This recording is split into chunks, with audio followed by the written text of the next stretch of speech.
of America and to the republic for which it stands, one nation, under God, indivisible, with liberty and justice for all.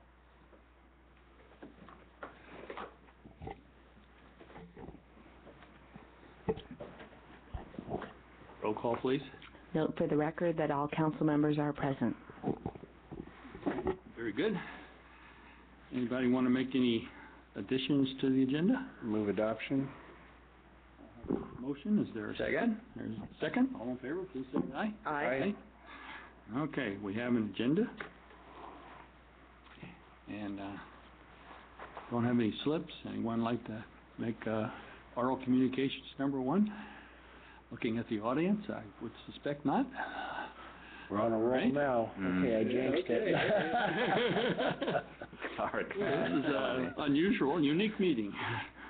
Okay, so we have a consent calendar, and we have 2 items. Anybody need to remove either one? Nope. Motion to approve consent calendar. Is there a second? I'll second. All right, all in favor, please say aye. Aye. Aye. All right, so we approve the minutes of March 18th and the monthly investment report. Then we have old business. And who's going to take the lead on that? Carolyn? Okay. Carolyn.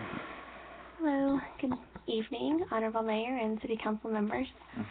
So before you tonight are a couple letters. The first letter that was included with your packet talks about the recommendation for the San Mateo County supervisors to keep on their radar affordable housing as they consider a spending proposal for Measure A funds, which, as you know, is the half-cent sales tax increase that voters approved in November, which is estimated to bring in $60 million a year for a period of 10 years. That letter went into some detail about their virtual town hall that they had set up to get feedback, and how we had submitted Mayor Pro Tem Clark Conway's recommendation to have affordable housing be on their list of initiatives to consider. And they're going to be meeting during their regular meetings over the next couple months to discuss these various initiatives. And we just wanted to reiterate that the affordable housing initiative is very important due to the demise of redevelopment agencies on February 1st, 2012. And the second letter is penned by Mayor Miller and is a much more concise package letter, which basically has the same type of recommendation. So if you would like to discuss or ask any questions of myself regarding the letters, I'd happy to take any of those questions, or maybe just a directive to send Mayor Miller's letter. That would be acceptable too. What's your pleasure? Having read both of them, I think that knowing how all of us and everyone that's in government gets extra information on things, I think that the more concise letter is a more effective letter for the purposes that we have. I think they're both get the point across, but I do like the letter that we got this afternoon. Mm-hmm. I think is just a little better. Yeah, I agree. I mean, both letters are great. But like Terry says, people they look at it and they're looking at it quickly. Especially someone like Don Horsley. I mean, he's the president of the supervisors, and yeah, he's got a lot of stuff going on. But what's nice also about Don Horsley is that he's on the HARP board, so he's well aware of this, and I think it's great, that Clark has, spearheaded this, and that you, Ray, have latched on to that and wrote this letter. So I think we show as a council that we're pretty committed to affordable housing, and so I think that's as a city we're sending a strong message. So yeah, I think great job with that.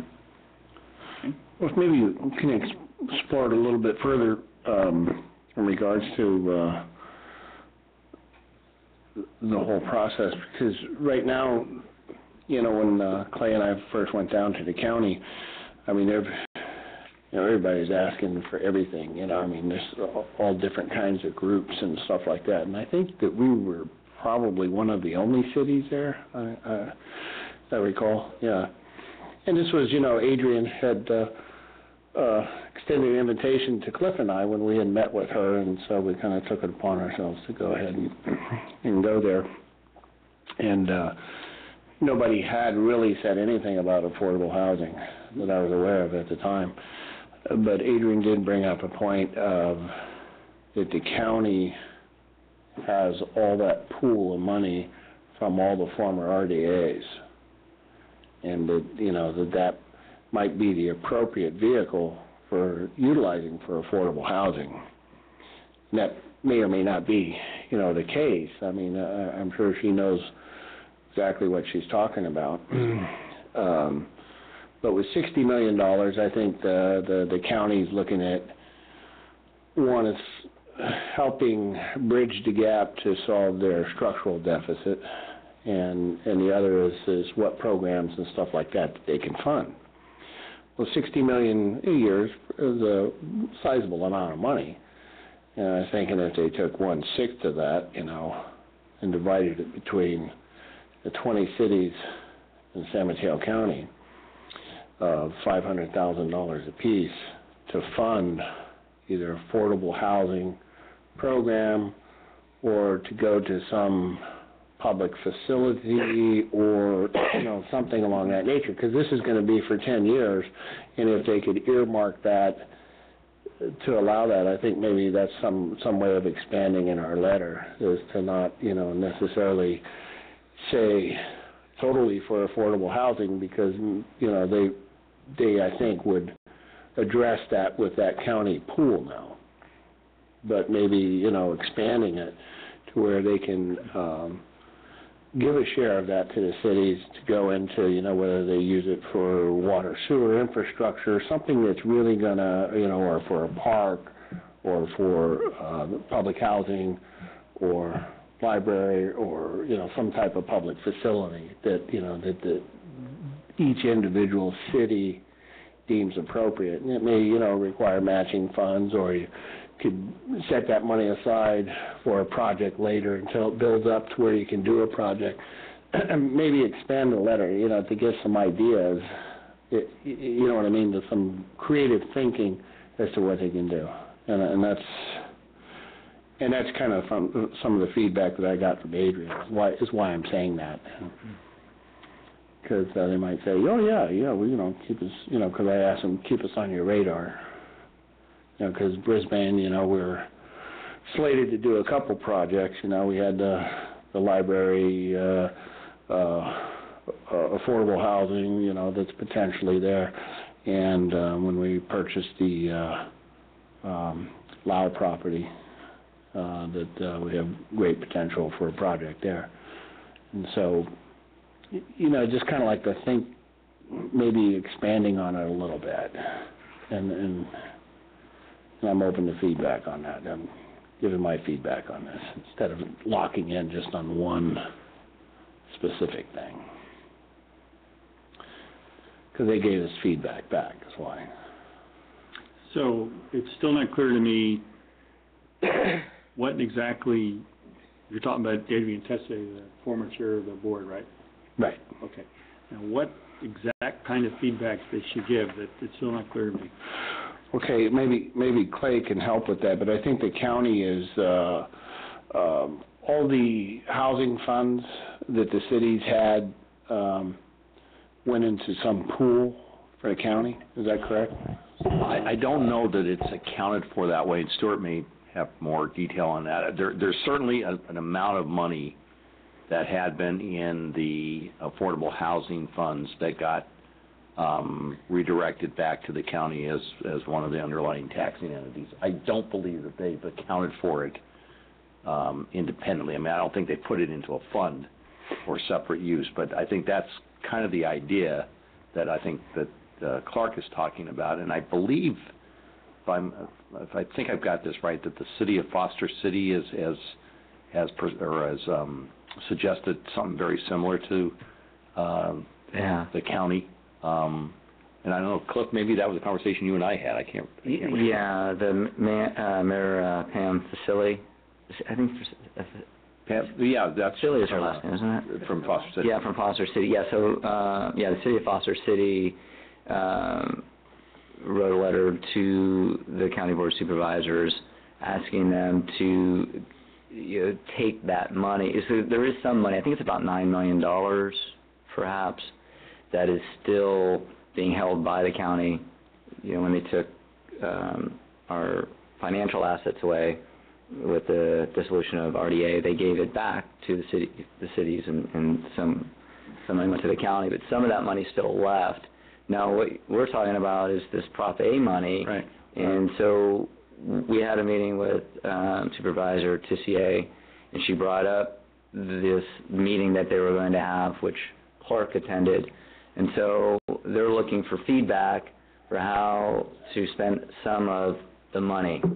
And so affordable housing is definitely one of those things that is high on everybody's list. I think that, where you're coming from, Clark, trying to expand that, the different options for being able to receive some of that money, I think is a good thing. Though I do think that affordable housing is extremely important for the health of our county, as a whole, as a county as a whole.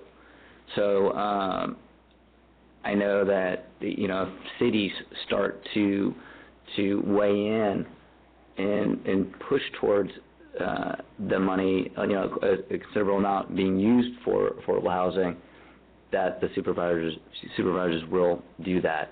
Though they are looking at shovel-ready projects. And so, say something like the library, they're looking for something that is shovel-ready. If there was a park, there's money to be applied towards that. Looking for projects that are ready to go. Yeah, well, as just trying to get understanding here, it seems to me that we're talking about two sources of funds, Right. and the funds that the county got under the demise of the redevelopment agencies is really the same kind of money that we got. That, as I understand it, that all underlying taxing entities, got back their share, so to speak. That most of it went to the state in order to basically trade off what they would otherwise have had to give to education.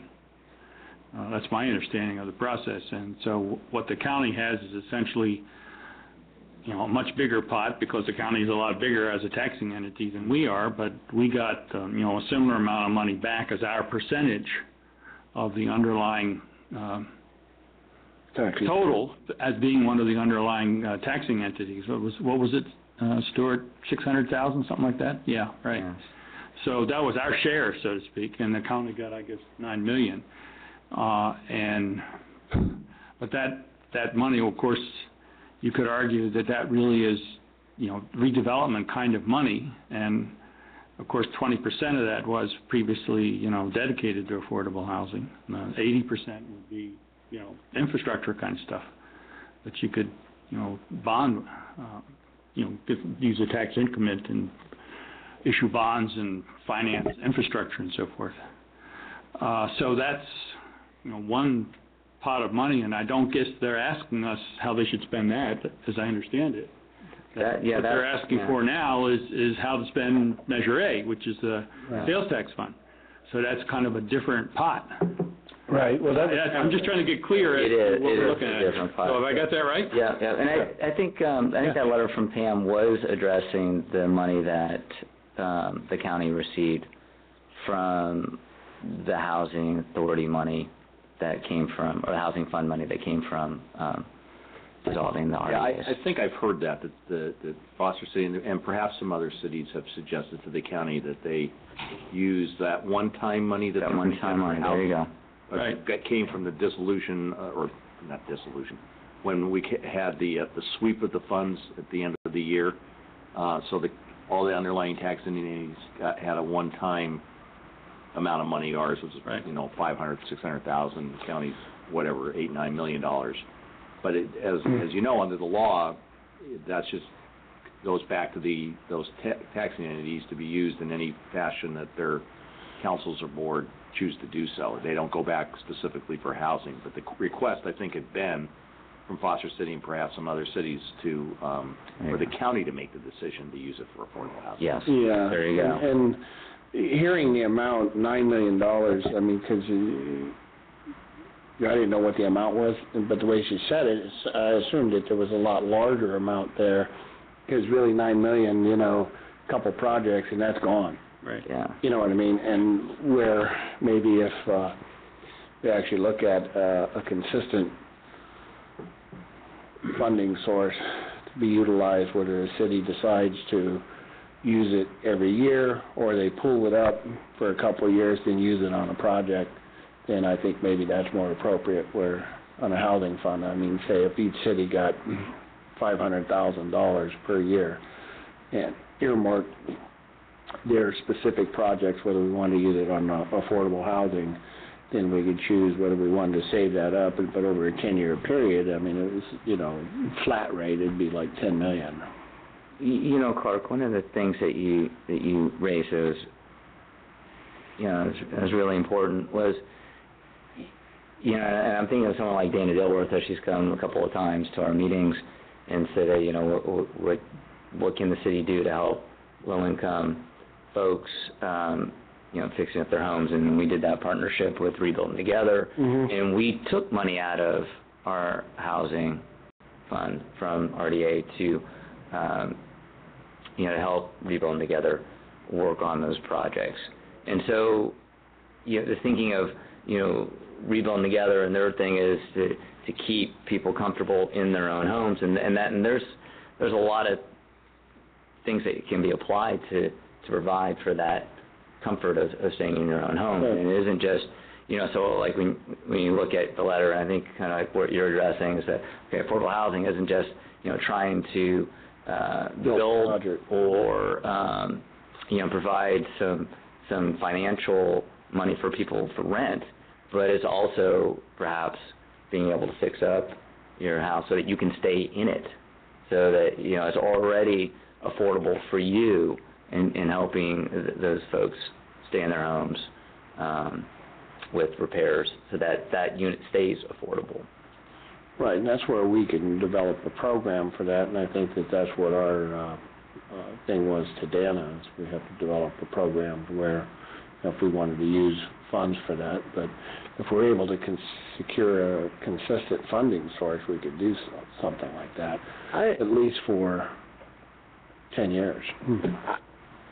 I think it's great that, we're thinking about different pots of money to put to housing, because it's very important, whether it's retaining people in their homes or providing new homes or additional housing.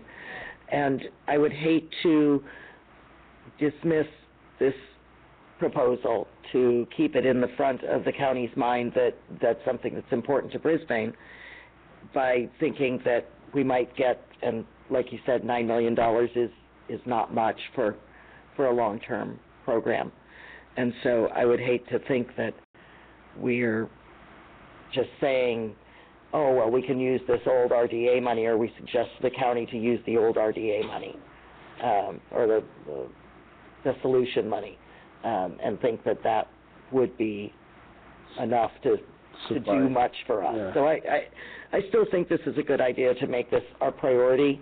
I don't think it means that I would be amazed if it means that we got them to do all of it, for that program. But I think it's a good idea to push for it as much. But I think, from a sense of asking for specific amounts might be a good idea too. These kind of get the wheels rolling. Because I think about that presentation we had at our last meeting from the representative from HIP Housing, and it shows that there's really a need for that affordable housing here in the county, and maybe we can include that in the letter. some excerpts, because it's not, we're not the only one that have heard that presentation. And I know the county is partnered with HIP also, so they would understand that. And it's just, driving home, I think, a consistent message. So if we stick to affordable housing as the number one priority, then Clark, what I hear you suggesting is that we expand a little more about, and Cliff too, what we mean by that. The definition. Yeah. Right? Yeah, not just building a house.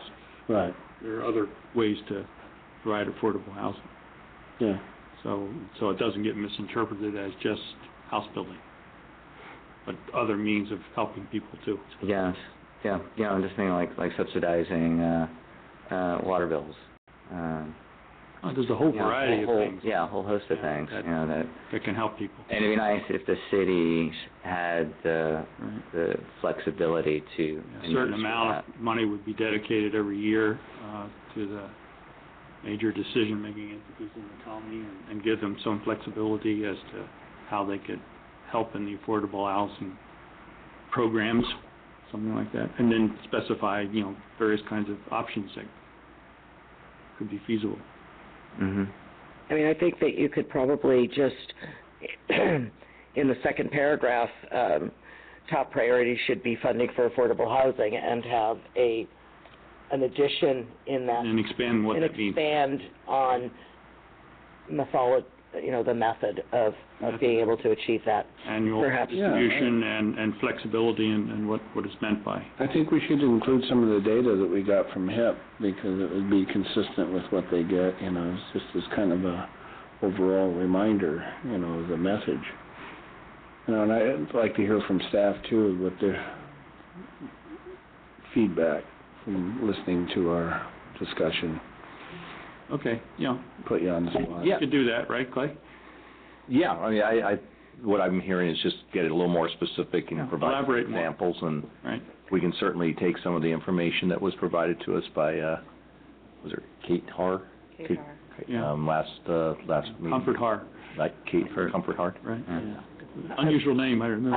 I would still recommend to be as very concise as brief. you can, but still but add a little give us elaboration and Okay. give some flexibility to it, right? Mm-hmm. Yeah, okay. So do you want to bring that back as a draft, or do you want to trust to do that, or what's your... the date we have to have this in by? They are going to be discussing housing affordability at their May 7th meeting. So we have another, So we have have time. Yeah. time. we'll bring back another draft on April 15th. You want to do that? Mm-hmm. Yeah. Okay. And are they going to be discussing spending, while they'll be discussing affordable housing, are they going to be discussing the spending of this tax money before then? Well, The initiatives on there are, there's 3: homeless veterans, homeless in general affordable housing solutions. But that's not in direct, is that in direct correlation to the Measure spending of A. these funds? Mm-hmm. Measure A funds. Okay. Yeah, and that amount of money that the county has might be more than $9 million. But we can check that out. Yeah. And I guess another thing is, do we want to say something about both pots of money, or just stick to Measure A? Because they just asked in this particular inquiry from the board, do you have any suggestions on Measure A, right? Right.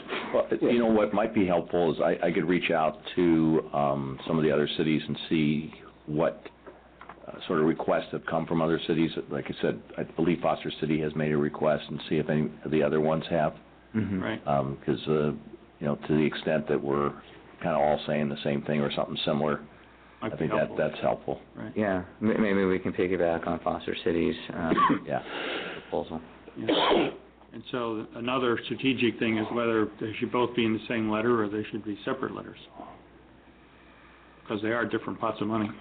Yeah, and the reason that we brought this forward was that this is aimed at a specific meeting of the board, right, when they're going to be taking up the Measure A funds. So, right. in my initial thought would be just to stick to the Measure A funds, Measure A. and then have a separate letter on the Okay, affordable housing funds. okay. Yeah. And May 7th, you said, is the, okay, so we have time. Okay. Yes. Mhm. Yeah. Sounds good. Yeah, I did talk also with Pam Frisella and Supervisor Horsley in regards to, looking at some programs through the heart. Like, people who fall behind in their property tax and things like that, programs of, kind of like what you were saying, how to keep people in their homes, Mhm. or, Right. if they need their roof fixed or something, Right. Stuff like that. And Mhm. it would be nice to where, the cities have much greater flexibility and be able to have a pot of money to do that, because I know that before we had these really stringent, criteria, and it just made it very cumbersome. Even though it did get some people into homes, but it doesn't help with, maintaining or something like that if they fall upon hard times, so. Yes, definitely. Yeah. Okay, Okay. we can work on that and bring it back at the next meeting, right? Thank you for your feedback. Thank you. Thank you. Thank you, Carly.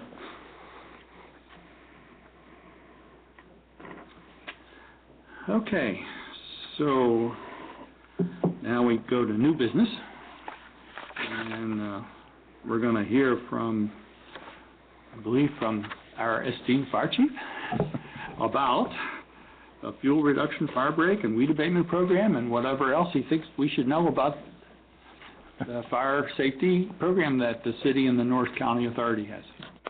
Good evening, Mayor and Council members. Wanted to bring to attention 3 different activities in the area of fire prevention and wildfire awareness that will be going on in the community.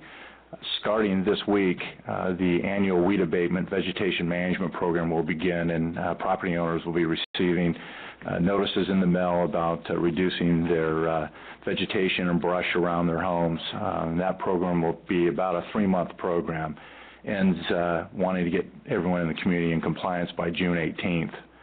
And that'll be an ongoing effort on the part of our Fire Prevention Services Bureau. They'll be out there working with the property owners, educating, and we've been doing this for a number of years.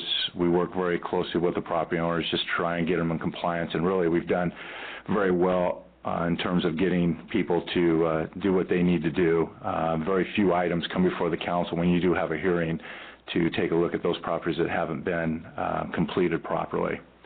The next item will be, as you recall, up at the west end of the community, we implemented a fire break, a buffer, if you may, as a result of a wildfire that occurred in 2008. We found a location up there where we could create a fuel reduction area. And so each year, the big project was the first year getting it all cut out. And now we've been maintaining it, and we work closely with the County of San Mateo, Fish and Game. We contract with California Department of Forestry and Fire Protection. Their firefighting hand crews come in and do all the work to maintain that. Very, very reasonable amount of money to do that, and gives us a very good chance in the event that we get a wildfire coming down off of the mountain, that we have an opportunity to try and meet it and make a very good attempt of not having major damage in the community. Not that that won't be the case, but it would be a very important piece for us to continue to maintain. And there'll be a letter going out to all the property owners when that's going to occur. It's slated to begin May 6th, and the fire crews will be there working over the next days after that time to get that fire break maintained. So the property owners will be well aware that they're going to be out there, and they're supervised by our people as well as the people that supervise the crews that will be out there from CAL FIRE.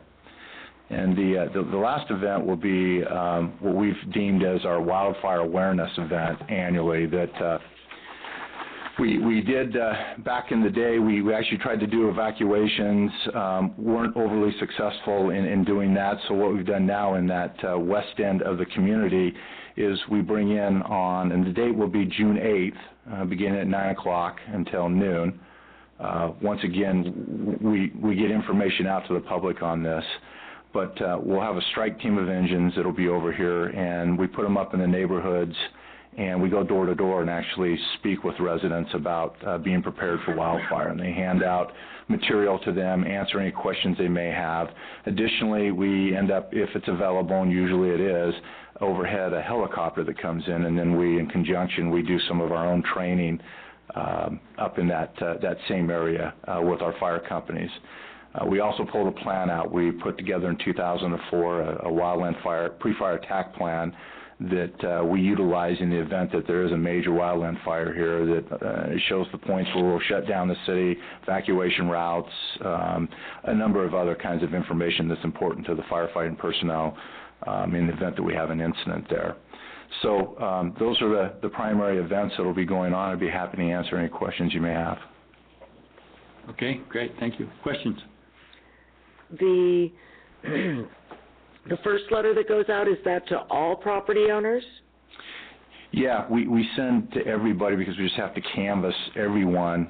We really don't have the ability to know exactly precisely who it should go to. So it says clearly on the letter, if this doesn't apply to you, don't worry about it. We then reconcile it, because then we go actually to each of the properties and determine which ones have been maintained or not. But everybody gets the notice to begin with. Okay, great, thank you.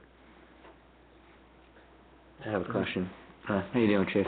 I'm great. Let's see, the event on June 8th, what streets are you going to, or is it just going to be affected? We pretty much have focused on the Trinity and Kings Road area, primarily because that's where they're going to get touched first with fire coming in. We want them to be aware if we say, in conjunction with the police department, evacuate, that we want them to move and get out. They're the ones that are going to be touched first with that wildfire, and so we want them to be more, for that day, those are the ones we concentrate on. We send something as part of the weed abatement notice. We also annually send out a document that shows how to prepare everybody's home and how to be prepared in a wildfire, as well as our website has information about what to do in a wildfire. But we do have a brochure specifically designed for the city of Brisbane that goes to the residents. And we just do that on an annual basis, mail that out to them, and do a mass mailing. So at least, every year they get it and have the ability to look through it and know what they need to do and how to be prepared and where to go in the event that they're asked to leave because of a wildfire. Sure. I seem to recall that you used to do the drill in different parts of the upper areas of Brisbane, just to, Yeah, and we could look to do that. We just felt that we are only able to do it that one time, and people, it sort of inconveniences people with our engines and stuff around. Sure. So we tried to just focus primarily on that critical area, and if we can get the people out of that upper end out of the area, and they're aware of it and they'll do it, then that makes the rest of it a lot easier, and we have more time to deal with the others. But if we had more time, or if there was a desire for us to go and do lower roads in that, it's just that we seem to focus most of our effort at that more critical area than the other areas. Yeah, no, for sure. I mean, you want to focus your attention on the homes that are next to the mountain. Right. Just that, there are other homes on, like the far side of Humboldt. Right. They touch the mountain. Right. And we actually kind of do, I'm giving you a general area kind of when I say Trinity and Kings. We kind of fan out with the fire companies, kind of pretty much wherever they're interfacing with the wildland, we're trying to we spread out those engines. We'll have 5 engines as part of the strike team, and we'll put them out across the area and hit as many residents as we can, and trying to touch those ones that, as you suggest, that are more prone to the wildfire. Okay. And that's the first part of the exercise. Then we roll into another part of the exercise, which is for us to do some training. And I think the biggest thing is that we bring the helicopter over, and I think that makes people recognize the fact that it's loud, makes a lot of noise, but it's one component of the aerial assault we'll be using in the event that we have a wildfire. And I think having it above, people wonder what's going on, and they kind of see, hey, they're dropping water, so it's another reminder to be prepared. Sure. And during that event, are you going to close any streets, or? No. No? Like I say, it's so narrow up there anyway, we really, the engines get in the way and inconvenience people, and that's why we send the letter to let them know we're going to be up in that area. And so that's probably the biggest issue that goes on, is that we just have to push the engines as far over, and we do inconvenience people a little bit, but try and do our best not to do that. Okay, thanks. Well, thanks, Ron. Keep up the good work. Thank you. I have just a couple of observations. It strikes me that a really big problem in Upper Brisbane is some kind of evacuation plan because of the narrow streets and things getting blocked potentially, and people not being able to get out. And the Oakland Hills is a unfortunate example of what happens when you can get caught up in street configuration, bottlenecks of one kind or another. And so I think people really need to be aware of that issue, because if you get caught and it's a wildfire, say goodbye kind of thing. So people really need to, take it seriously. And I was just thinking if the brochure could somehow give a little bit of history to, the number of wildfires that occur on San Bruno Mountain, some of which have been, pretty devastating. And by and large, the city has been pretty lucky, amazingly lucky, as a matter of fact, when you consider the potential. I'm sure you would agree. Yeah, and the template that we've used, we're kind of taken from nationally recognized information in that brochure. We just, when I say tailor it to the city of Brisbane, we don't have the same type of issue as it relates to the other cities. Right. And to keep it kind of more just focused at the area that we're trying to, or the information we're trying to get to, we've printed a whole bunch up, so we have quite a bit in inventory. So over the years, we can get them sent out, and it kind of hits the point. One of the important things there is in the information, and what we do stress to people when we're talking to them, is the fact that you're exactly right. One vehicle will stop us from getting to the fire, and we can have 50 fire engines and they won't go anywhere. So literally we may have to, with the fire engines, push vehicles off the road to get up there. But what we've told the residents is that you can make your way down through, we have evacuation routes established that we would implement with law enforcement and try and channel the traffic down. But there are going to be those that either decide not to get in their vehicle, and they can on foot get down, and we have it set up so that if they make it to the park, then we will pick them up from there and then take them out to the residential assembly point, which is out at the marina. And that's what we've been training over the years to tell people, because you're exactly right. Some people are just going to flee because they don't want to get in their vehicle. The nice thing about San Bruno Mountain is that we know when it's coming. I mean, we have a pretty good chance of there's some lead time to it.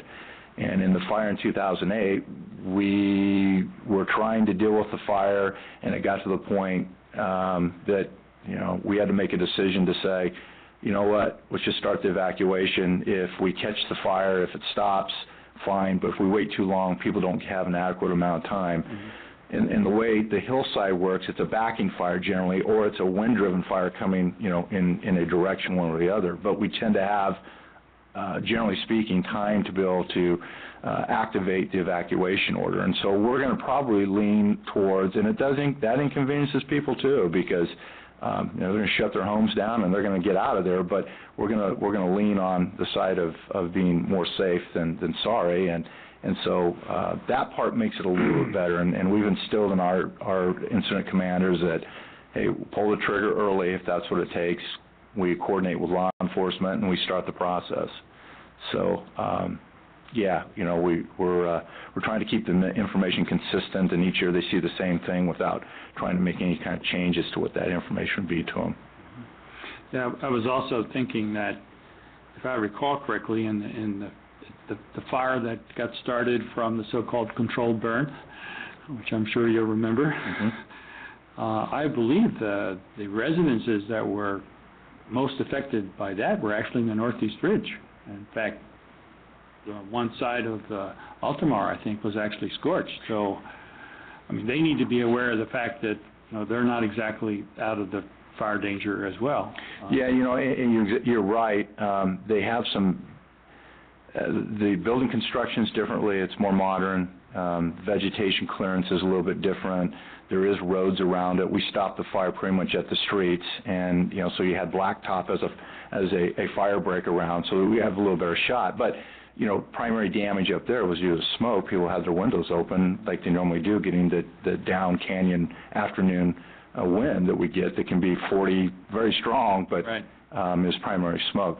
That area we're pretty good shape with, you know, the natural barriers, the streets, those kinds of things to be able. But, you know, that's why we send the information out to everybody in the community. We don't just focus on, you know, those upper level streets that interface with the wildland. We send it to everybody because everybody starts to go to one point to get out of town. They need to know what we're doing and why we're doing it. And it won't be perfect. It never is. And it ends up, you know, kind of taking its course, and we work our way through it and get everybody out. And we are, you know, very hopeful that all that goes well. And I think with all the planning and that we've done, we should be in pretty good shape. Okay.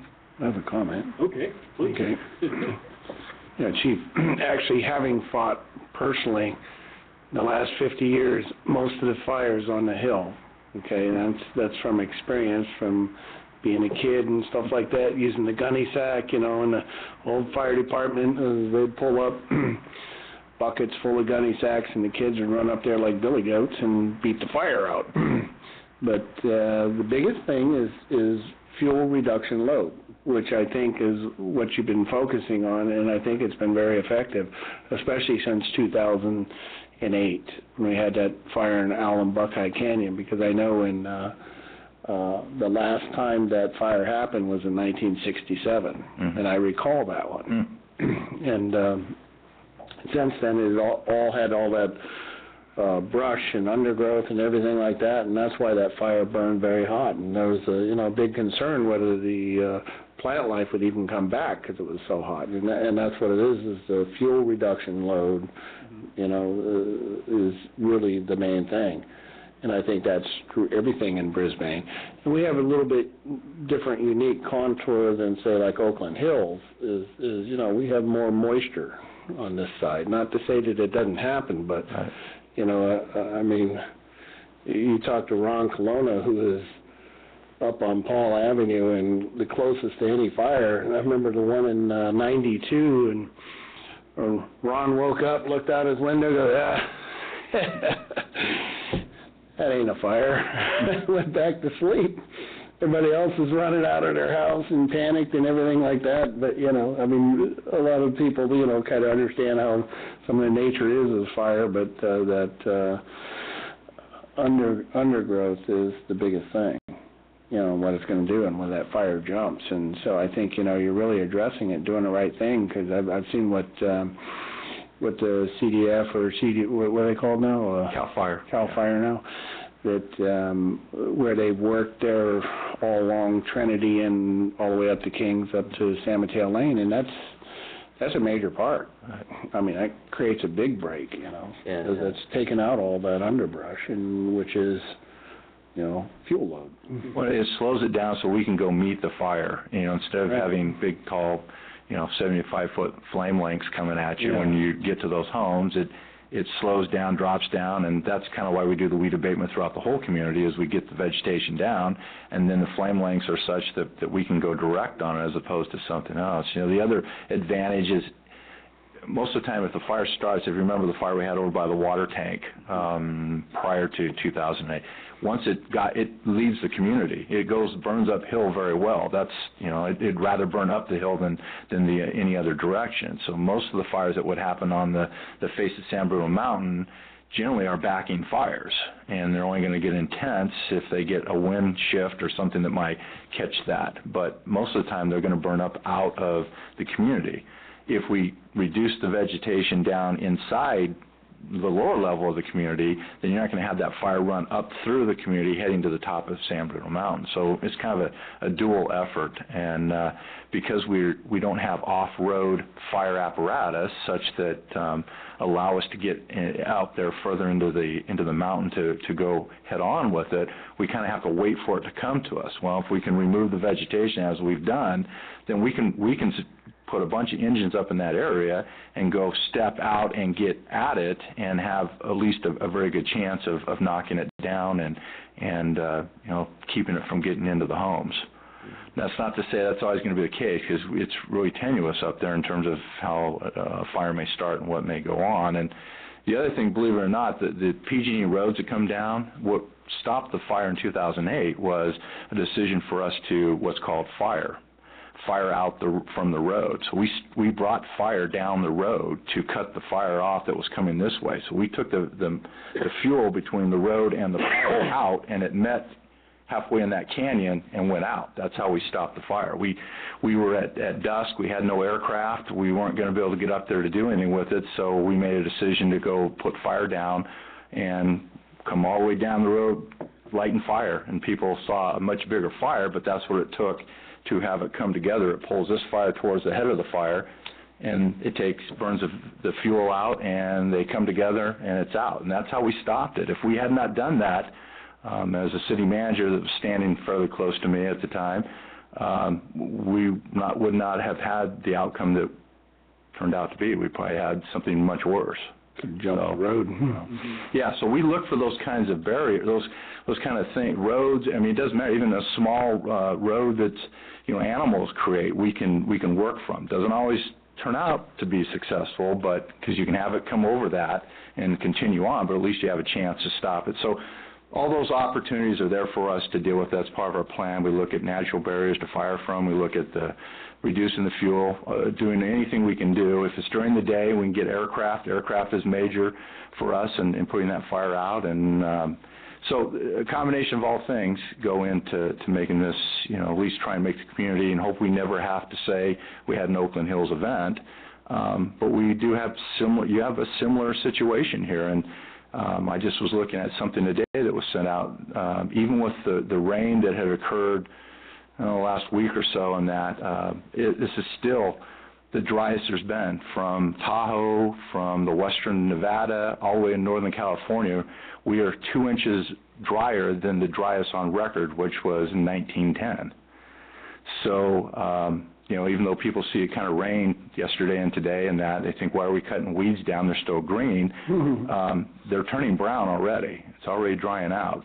We haven't had much moisture here. So our program is, we'll work through it. And we always, if it does rain, we never can predict. If it does rain more, then we go back and we work with the property owners and say, hey, we get it that, the weeds can't. Sometimes they have to come twice just because of what may happen with the rain, but we work with them to get it taken care of, or we wait a little bit to get out there depending on what the weather's doing. But I think it's going to stay pretty dry, all the indications, as we go forward. Good. Okay, so we appreciate all you're doing to reduce the possibility of a bad event that nobody wants. Absolutely. Yeah, so much appreciated. Thank you. Thank you. Okay, so I guess we can move on. Okay.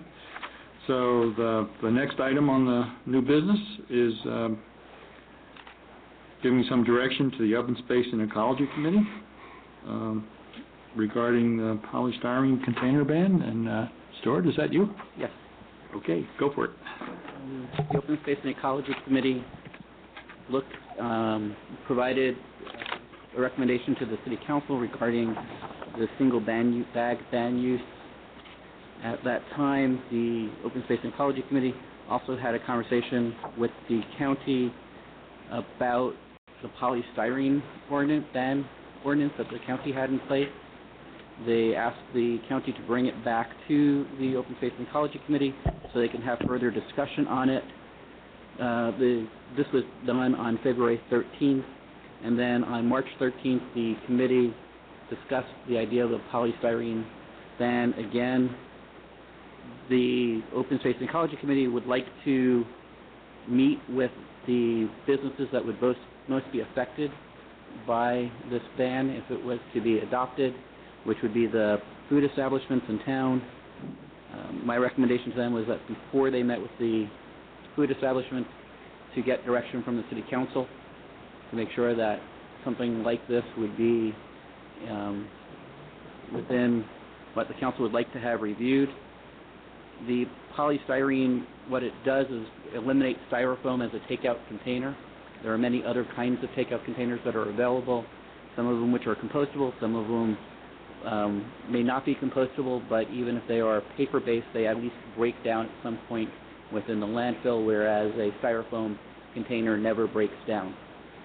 So the goal would be to remove the polystyrene from the landfill, reducing the amount of permanent waste that we have.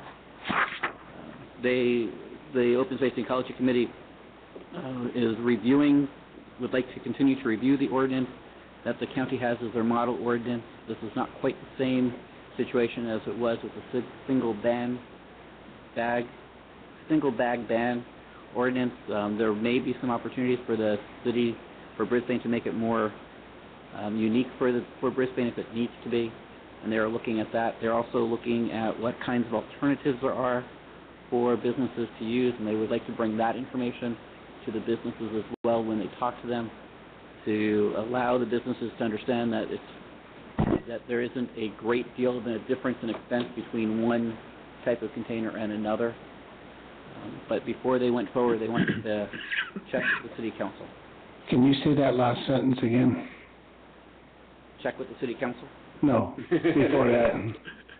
Next to last sentence. Next to last sentence. There isn't a great deal of difference between the costs between a styrofoam container and some non-styrofoam containers, which the Open Space and Ecology Committee has researched on the web. Yes, there is. Well, I'll talk about that. What they looked at was the difference. There is a difference in price, no doubt. The difference in price for, I'm thinking, for 100 containers was, I'm thinking it was in the neighborhood of $45 on the ones that they found on the web. And it may have been for 1,000 containers. I can't remember whether it was. It's not for 1,000. It may have been for 100. Yeah, and that's more than double the cost. More than double. Because for 200 of the polystyrene, it's about $20. Mm-hmm. And I know this very well. Mm-hmm. So I'll debate that. But not saying that it's not a good thing, you know, because polystyrene, I think, is the one thing that's not even compostable, right. Not even recyclable, you know. Right, especially when it has food on it, and those products are not recyclable when they have food on them. Yeah. So then you have to make them compostable, and you know, polystyrene is not compostable. And the Open Space and Ecology Committee would say that, you know, there is a difference in price, and that's one of the questions that when they bring this back to the City Council for their review, they would like to have that and provide that information to the City Council. Mm-hmm. The way the City Council can see the cost of it, but also they would like to talk to the businesses in town that would be impacted by it to see what their perspective is prior to bringing it back to City Council. Yeah, even if Open Space and Ecology wants to appoint a designee, I can walk them through it. Let them know what the reality is on it, because the costs are anywhere from 100 to 200% greater. And I'd be more than happy to do that, take one person on a tour of what this stuff actually costs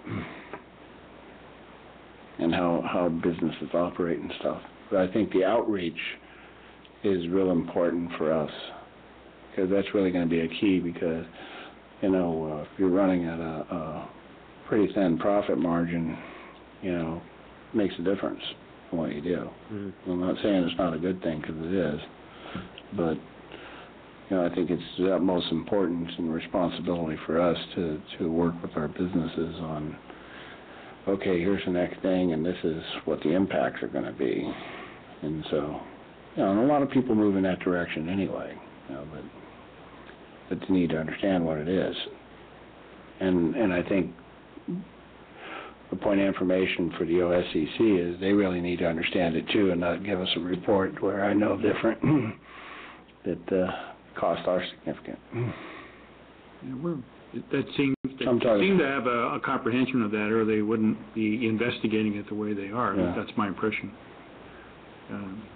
Right. It's a good thing, but also looks as if it's going to cost more. So Right. Yeah. the cost-benefit evaluation then you have to make. Yeah. Well, that's what they want to do. Yeah. I mean, the thing is, overall, that you're going to be taking something out of the landfill Right. that will never decompose. Right. And you'll be replacing it with something that has the ability to at least decompose, or you can recycle it, and preferably recycle it to where it's become something usable again. Right. And that's, the economic things we talk about. Yeah, right.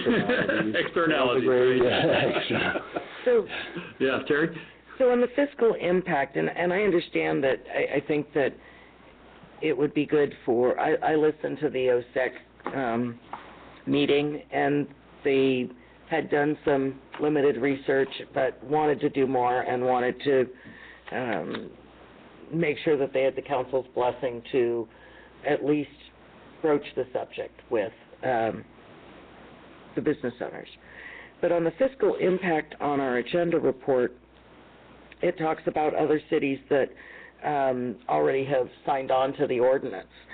And it didn't mention South San Francisco, so I researched it, and it looks like that since 2008, they've had the ordinance on the books. And I don't know if they're enforcing it or not, but it appears to me that it was approved by them in 2008. So that would mean that virtually San Francisco has approved it. Mm-hmm. And so it looks like everyone in the area has started to implement this process. And so I would like to see us at least start researching it towards the end of implementation, if it's possible, which I certainly hope it would be. So the fact that the OSEC is wanting to take this on and do some of the outreach, I think is a good thing. The outreach is the key component of it, having been subjected to it by myself from a letter through the county was, I felt, a little slap in the face. In another jurisdiction, of course. In another jurisdiction. In another jurisdiction. Yeah, which I had a great conversation with some of my colleagues about. But it's like I said, it's not a bad thing. It is good, but it's also something that you really need to do. I think a responsible outreach, because it is going to affect how they operate. What their costs are and stuff like that. So, and that's the important thing. Of course, I think for the overall scheme of things, it's important too. So, mm-hmm. But it is the county who regulates it, Terry. It's not going to be the cities. Is that the case? Correct. If we adopt their ordinance, they would be able to enforce They enforce it just like the plastic bag ban? Mm-hmm. Yes. Oh. Cliff? Thank you, Mr. Mayor. So, Stuart, these cities that that have this ordinance, and you were talking about how Brisbane could apply its own flavor to the polystyrene ordinance, whereas with the plastic bag one, we had to adopt just word for word what the county had prescribed.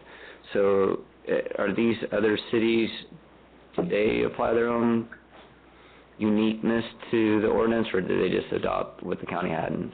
I couldn't tell you. I don't think we've done that kind of a research yet. Okay. On it. Obviously, the closer we stick to county ordinance, the more likely that they would need to enforce it for us. It's not the same issue that we had with the single ban ordinance because it's not through the EIR. It doesn't have that same kind of an EIR that it had to go through. Why is that? Okay, fair enough. And then That's one of the things that'll be investigated, Yeah. right? so Right. That's an interesting question. I would Jack. say Yeah. Lisa might know. Yeah. I don't know. Right, So, okay. South San Francisco Scavenger Company, that's who we use for our waste management. They've talked about being able to provide compostables, as a form of, the waste stream that they will now Anaerobic use, digester. right? And, it's like San Francisco, where you can take your food scraps, your paper, and the food paper, and it goes into one bin, and then they dispose of it in a proper way. How far along is the scavenger company with that? Are they giving you an Well, they've update? certainly talked to us about it, and they're in the process of trying to finance the anaerobic digester. I'm not quite sure, unless the council members can remember, when they were going to propose to roll that out, but I know it's in the works. Yeah, it's in the works. I know that they want to secure some financing to be able to put that in place, and then they were going to use the methane from that to run their trucks, or at least, or help supplement run their trucks. Mm-hmm. The methane gas. So That kind of ties into why you would do this ordinance, so that then you have this material that then it goes, instead of just going to a landfill and breaking down, as opposed to the polystyrene, here you could take this material and turn it into energy. Well, I think there's two different things here. As I understand it, Cliff, because I do the compostable stuff, and right now it's not anything that's paper product. It's food products, organic products. If you go to an event in San Francisco, right, they Well, have... I'm just saying what I'm doing with Yes. Allied in Daly City. Daly City, Right.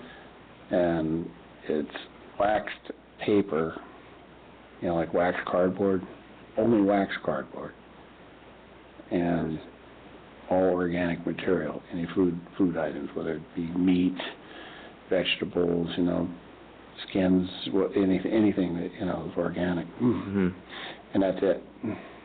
So as far as paper products go, that either goes in a recycle bin or ends up in a waste stream. That's right. It's the dried paper. But if you're in San Francisco and you go to a restaurant, like say maybe like the food court at where Nordstrom is, the big downtown shopping center. So you're eating at the food court and you leave and you have your box of Chinese food. And maybe you ate half of it or 3/4 of it. You just take it, and then there's a bin that you put that whole thing into, and then it goes and and they gone. I mean and then it goes to the proper waste stream and it is Well, if it's San disposed of. Francisco, it's going to ecology out here. So Well, exactly, right. And I'm just, the reason I'm bringing up the scavengers is because they've been talking about wanting to upgrade and But I think You we like need to ecology. understand the methodology, because when they say it's compostable, doesn't mean that it gets composted. Okay? You know what I'm saying? It doesn't mean that it's composted, and it may go to a landfill, and eventually it turns to compost. Maybe. You know what I mean? And eventually it'll break down. So I think we really have to understand that. There are many different kinds of containers. Councilmember Conway is right. There are containers that don't compost well. This is one of those. This is actually one of the Open Space Ecology Committee members has a home composter and tried to compost a takeout container, paper takeout container, and a year later it's still a paper takeout container because personal composters don't get hot enough. Yeah. And in fact, what we heard from the county health is it would take about 90 days within a commercial composter or something like that to break down. However, commercial composters usually only keep their materials for 45 days. Because that's what, I guess, is what's most beneficial from a cost effectiveness perspective. Yes. So, I think the idea, and this is where Councilmember Conway is absolutely right. If you were to buy compostable, like the potato starch-based containers, those are much more expensive than the paper kinds of containers. So, depending on what we're really looking to try and do and how we're trying to do it, there's different costs for all the different kinds of non-polystyrene types of containers out there. And I think that is one of the things that the Open Space and Ecology Committee, when they come back to you, would like to be able to have that kind of a analysis done. Yeah, no, I think that would be a great assignment for them, to look at the different types of products that are out there. And, of course, if things cost too much, just because, maybe they break down, extremely fast, it might not, it might not be cost effective for our businesses, but there might be something in between. Who knows, right? And that's, I'm glad that, we have a committee such as this, that you have those like-minded folks, and that's what turns them on. So, I think, I would be inclined to direct the committee to move forward. So I think we have a consensus to that effect. Right? Okay. Go for it. I think that they were, and from what I heard at the meeting, was that Stuart was worried that they would jump out to talk to businesses saying, this is imminent, it's going to happen to you, and he didn't want to have them, he wanted to be able to give them direction on how to put the brakes on it enough to not initiate fear from the businesses. And so I think that while I think that the committee wanted direction to move forward with it, I think Stuart's recommendation was for them to move slowly and with caution, so not to scare any businesses or panic them into thinking that this is a done deal and about to happen. Yeah, I'd say it's a lot more palatable to talk with them first than it is for them to get a letter from the county saying, the city of Brisbane adopted this ordinance. I think with that caveat that we do direct them to do it gently. And the other one is I did not want the Open Space and Ecology Committee out ahead of the City Council. Right. Where they would go out and start talking to businesses without the City Council being aware that this was an issue on their agenda. Yeah, I'd like to really understand it first in a much greater detail, so, and I think that's what we're talking about. So. Okay, sounds good. We'll look forward to the report back. Clear as mud. Yeah. All right. Okay. Next item on the agenda is to consider authorizing the city manager to sign a proposal prepared by a consulting firm to conduct a hotel feasibility study at Sierra Point. Who is going to take the lead on that? Okay. Thank you, Mr. Mayor. Over the last several months, the Economic Development Subcommittee has been meeting on a number of subjects, and one of them was the hotel site that has been identified out at Sierra Point since the 1970s, late 70s. And as we know, that project, for a variety of reasons, has not moved forward over these many decades. We had an opportunity earlier this year to meet with Mr. Rick Swig, who is here tonight, who is the principal of RSBA and Associates, with regards to this site, as well as kind of a general discussion of the hotel industry and the hotel development industry.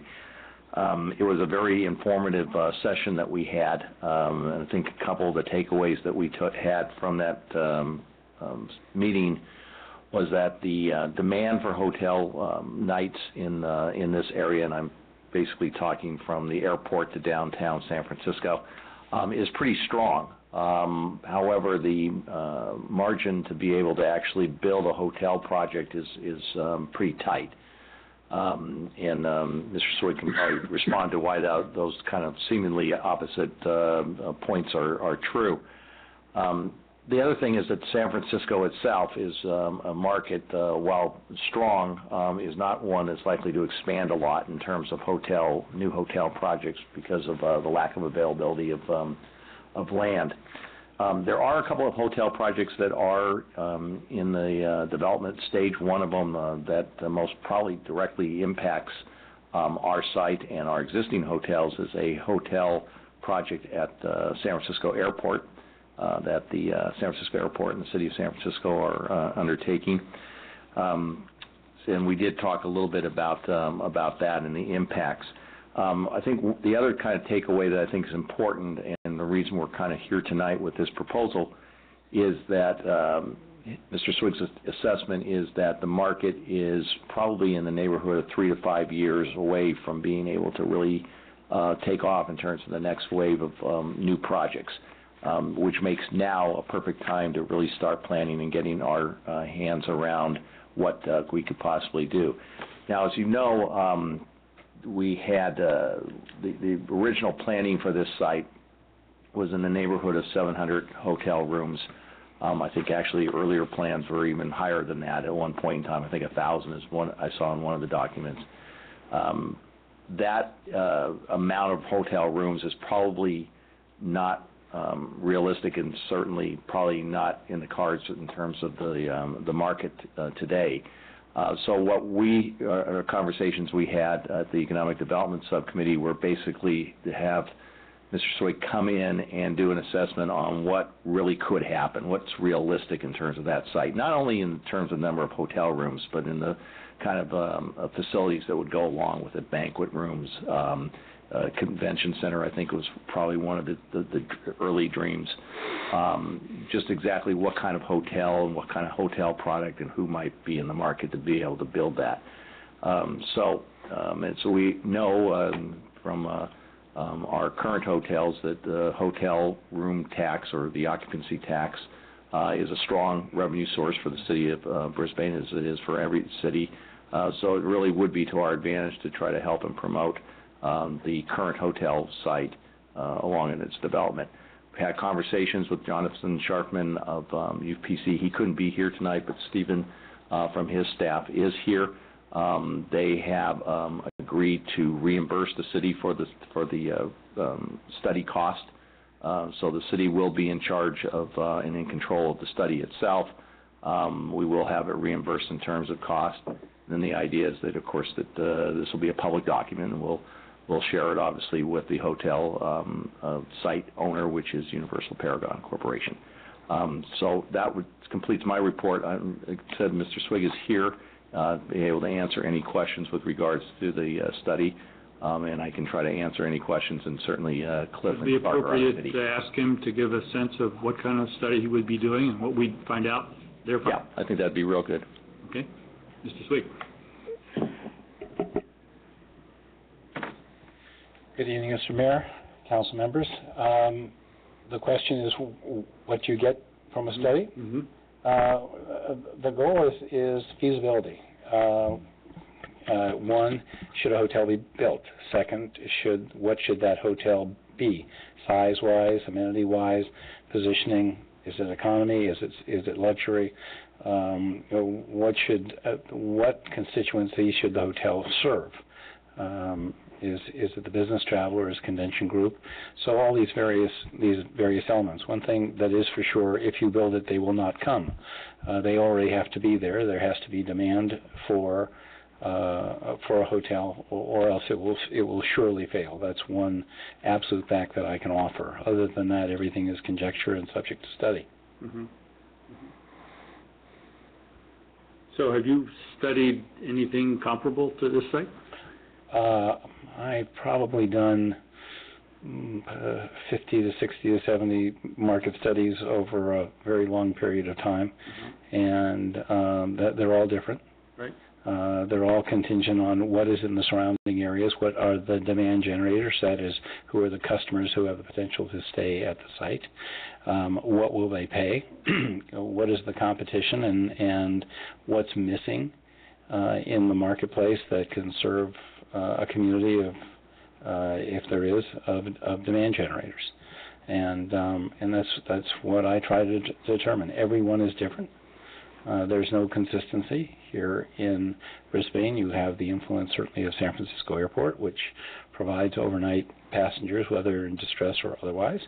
You have a solid commercial base through Genentech and other local companies.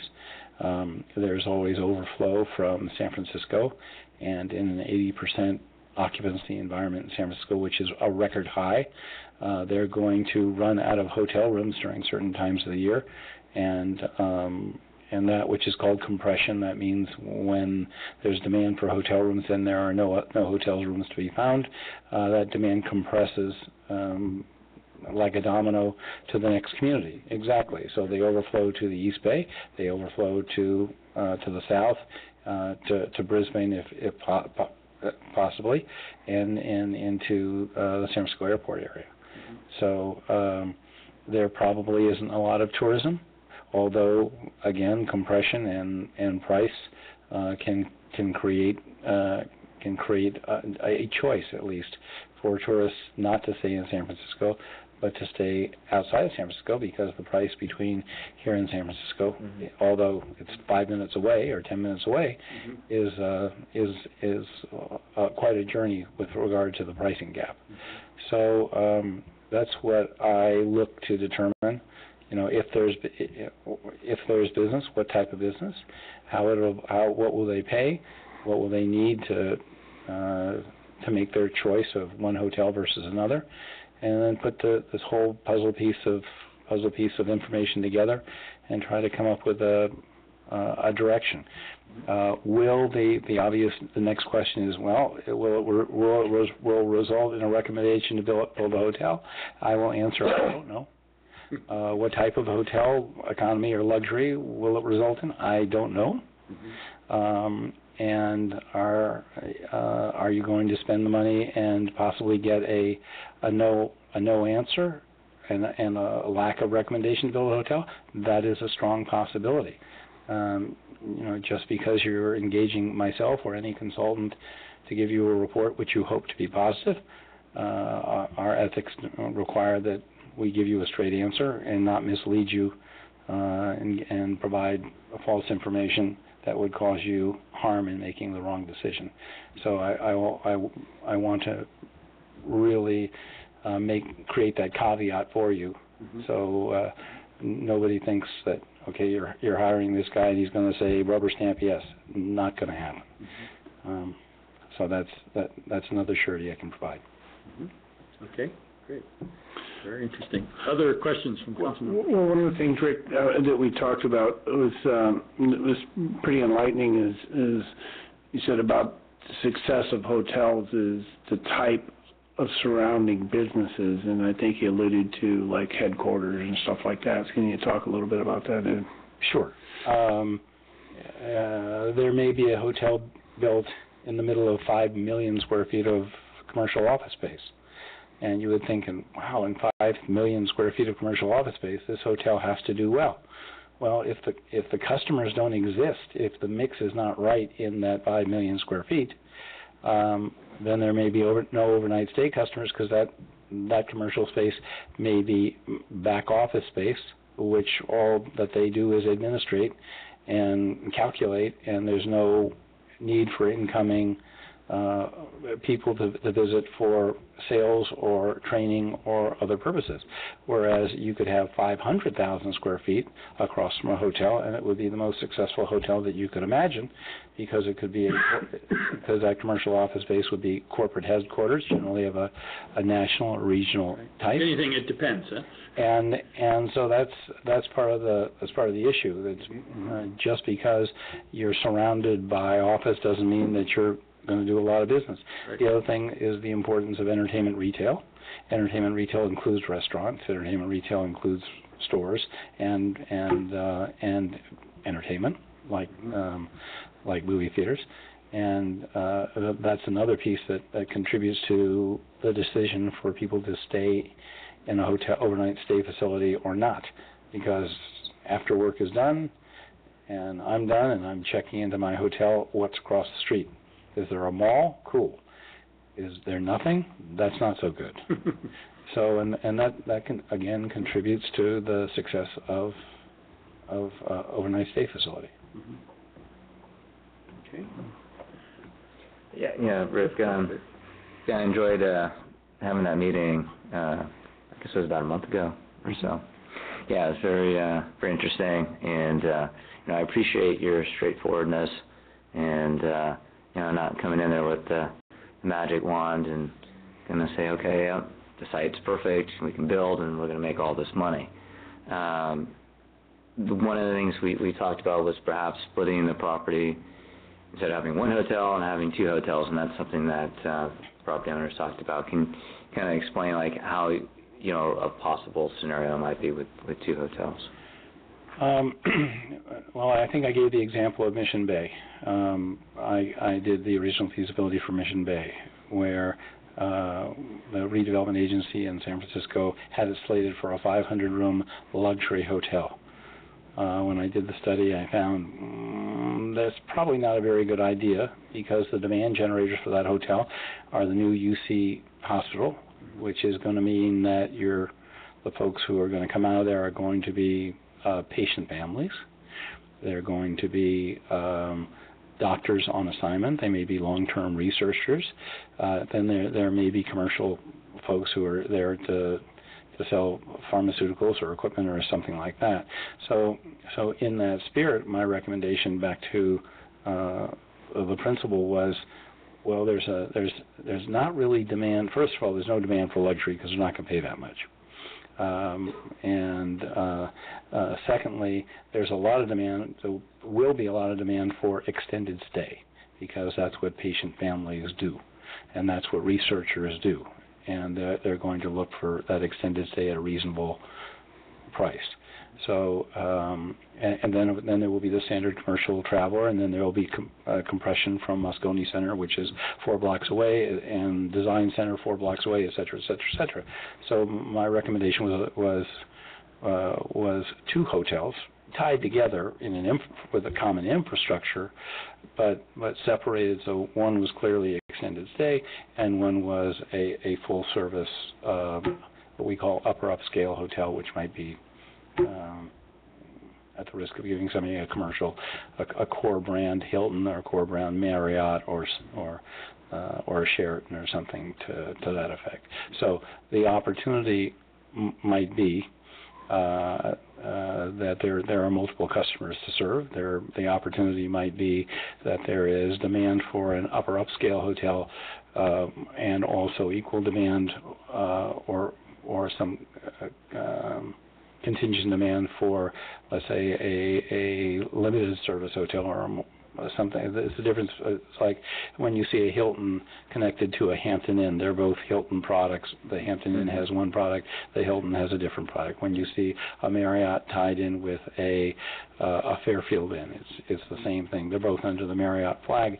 They both have a common infrastructure, common management, but one has a different room product and the other has a different room product. So there's that opportunity, and that goes along with master planning. That goes along with, again, what customers are going to want in that site. So there is possibility for that, and there are many examples where that has been done over and over and over again. One of the things that Mitch Bull, the president of the chamber, brought up was conference center, not so much like the one in South San Francisco, which they have the convention center, which I don't know gets a whole lot of use. Since that meeting, what has been your thought of perhaps having some kind of conference center element to that site? Again, we'll see. But one of the products that we discussed was having a conference hotel or a hotel that is really aimed at sponsoring groups that have specific goals for training and getting an education. It so happens in this area, San Francisco, there is no such. That's what Mitch was saying. Yes, yeah. So there's no such product. The closest one is the Hayes Conference Center in San Jose, and it has its limitations, he says diplomatically. But there's nothing in San Francisco, there's nothing in Oakland, Berkeley, or anywhere else close. But at the same time, there's a significant amount of commercial businesses, headquarter businesses, that would very likely would like to bring in groups of their employees for training, education, sales rollouts, any number of things. Don't want to take them to the city because if they want to be close to an airport, they want a self-contained environment where breakfast, lunch, and dinner can be served with with lunch in a seating area. I mean, it's a specialty type of hotel that people can sit in groups of 6 and 8 and visit about what they just studied in the morning, and then in the evening have entertainment available so they don't get lost staying out too late, and they're bright and fresh in the morning, and where things aren't quite so convenient as they would be in the city, where they might drift and lose their concentration on the purpose for them being there. So a conference center is a real strong consideration. It would provide a good, solid base of business. It would make sense in the context of, again, the surrounding area and the number of national and regional headquarters that we have in the San Francisco Bay Area. And there is no other product available, so therefore that would consider that there is demand for such a thing. Mm-hmm. All right, thank you. But I don't know. We'll see. Yeah, we'll see. We'll see. Sure. Jerry? So, on our staff report, and I guess maybe this should wait until that question. I think should wait until it's our discussion instead of asking it of Mr. Swig. So, your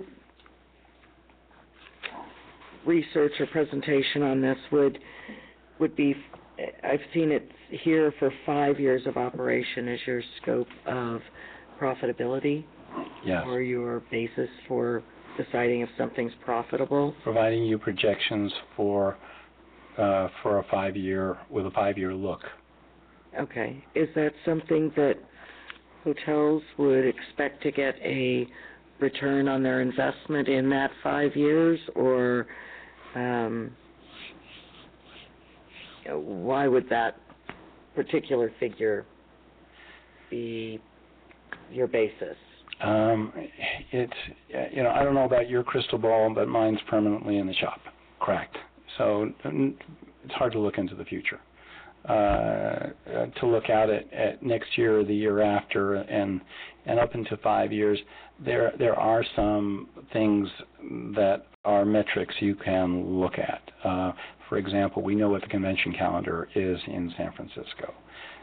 We have a sense of projects which are on the drawing boards, which may have impact that exist today or may have impact in the next 5 years. After that, and even with that, it's a guessing game, and it's conjecture, and it's fiction. I'll be the first to say. But at least it enables one person's viewpoint of a business plan in consideration of metrics. Once you get beyond 5 years, then it gets hazy, because you don't have a surety of those citywides coming into San Francisco. You don't have a surety of what projects are going to emerge in the 6th and the 7th year. Mm-hmm. So it gets even more hazy, and it gets even more fictional. So that's generally why a 5-year. And also when a developer is looking at financing, their lenders are looking for a 5-year look, and they want to see how long will the hotel take to stabilize. That is, meet market levels of productivity with regard to occupancy and rate. They're looking at when that stabilization occurs, what we call flow through to the bottom line for income to pay debt is going to go, and and a hotel is not going to stabilize in the first year. It's probably not going to stabilize in the second year. The third year, it's either going to stabilize or it's never going to stabilize for a long period of time. So that enables a lender to see where they're going to get the source of funds to pay back the debt that a developer is going to borrow from them. So that's hopefully answers why we look at 5 years. Okay, so that's 5 years from construction. From opening day. Completion. Mm-hmm. And what is the optimal, quickest time that a hotel can actually be built? And let's not even include planning or reviews and just shovel to the ground. From shovel to opening, 2.5 years, 2 to 2.5 years. So this still, when you take into account planning and approvals and things, is really more of a 10-year picture. Probably, if you had a study and you were being asked for your approval and consideration of a project today, the clock would start ticking, and I would envision that 5 years from today or thereabouts, we would see the opening of that hotel. Now, of course, that has to do with all sorts of things from community involvement in CEQA and all those things. But reasonably, if it were approved today, and it's not going to be approved today because there's no motion and no no project. No project. Done your study. Yeah, there's no project, and nobody's yet interested in running. But it's a 5 year from that point. Okay. I've been reading a bit about the project down at the SFO airport, and then one up by the Moscone Center, and financing is certainly an issue with all of them. The San Francisco airport projects going to be funded by bonds. So the city's going to take on the debt themselves to get it built, and then turn it over to someone else to run. But I am on an advisory committee to the airport director for that project, and I've been involved. I think I did the first feasibility on that hotel. Oh my goodness, it has to be 7 or 8 years ago, and they have made the decision that they are going to be the developer and they are going to be the owner, and so in that way, basically, they're self-funding through bonds. In this situation, I don't think the city of Brisbane is going to come close to even thinking about that, and I would try to talk you out of that. And so I don't think you're going to face those issues where I think the city of San Bruno, as I received an inquiry last week from the press, is considering a 200-room hotel in San Bruno by Tanforan, and there is a discussion as to what incentives or not the city should make or not to the developer who is interested in building that hotel. That's a whole separate conversation of philosophy. So there is no black and white way to go there, and I think probably a developer, in this case a developer, will the city will either approve or not the wisdom of putting a hotel there, and then the developer will come along and with my report or somebody else's, figure out what they're going to place there and figure out how they're going to finance it. And whether they come back to you and ask for some incentives or not, that remains to be seen. But it's just a regular old development. Somebody wants to build a hotel, and that's where they're going to put it with your permission and city guidelines. Right. Thank you. Okay. Pleasure. So I'm sure other things will be coming up, but I think that's our initial go-around. Great. Thank you very much. Thank you very much for further discussion. Thanks for your consideration. Are you going to need me further, or may I? Well, I think maybe if you wouldn't mind staying until we're finished the conversation. Great. Because there are some questions, I think, about the agreement itself and so forth. So you may want to weigh in on that. I will. Okay. So are any members of the public would like to ask questions or weigh in? Tom?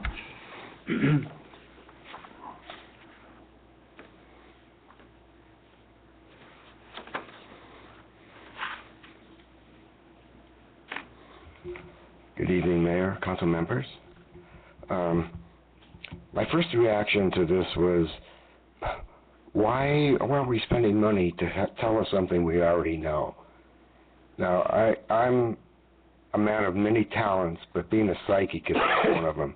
But I can tell you this is going to come back saying we need to build the biggest, most extravagant hotel we can, and we need the public's waterfront to do it. That's what it's going to say. Something else I want to question is, under reports and limitations, we, the public, will never be able to see this report. It says right here, our reports and materials submitted may not be used. Participation interest to the public or other public forum. So we will never know, is that right? I'm going to be clear on that. Well, that's an interesting question, because that's not what the city manager said a few moments ago, but that is what it says in the proposal. So I would like clarity on that. Well, how about if the city attorney provides clarity? Okay, Mr. City Attorney, I would appreciate that. We would all appreciate that. I'm not very sure where we ended up on that. But well, first of all, on the statement that it's going to cost the city, it isn't. The UPC is funding this. The city is the contracting party simply because we want to retain control over the study, but it will not be costing the city any money to pay for this study.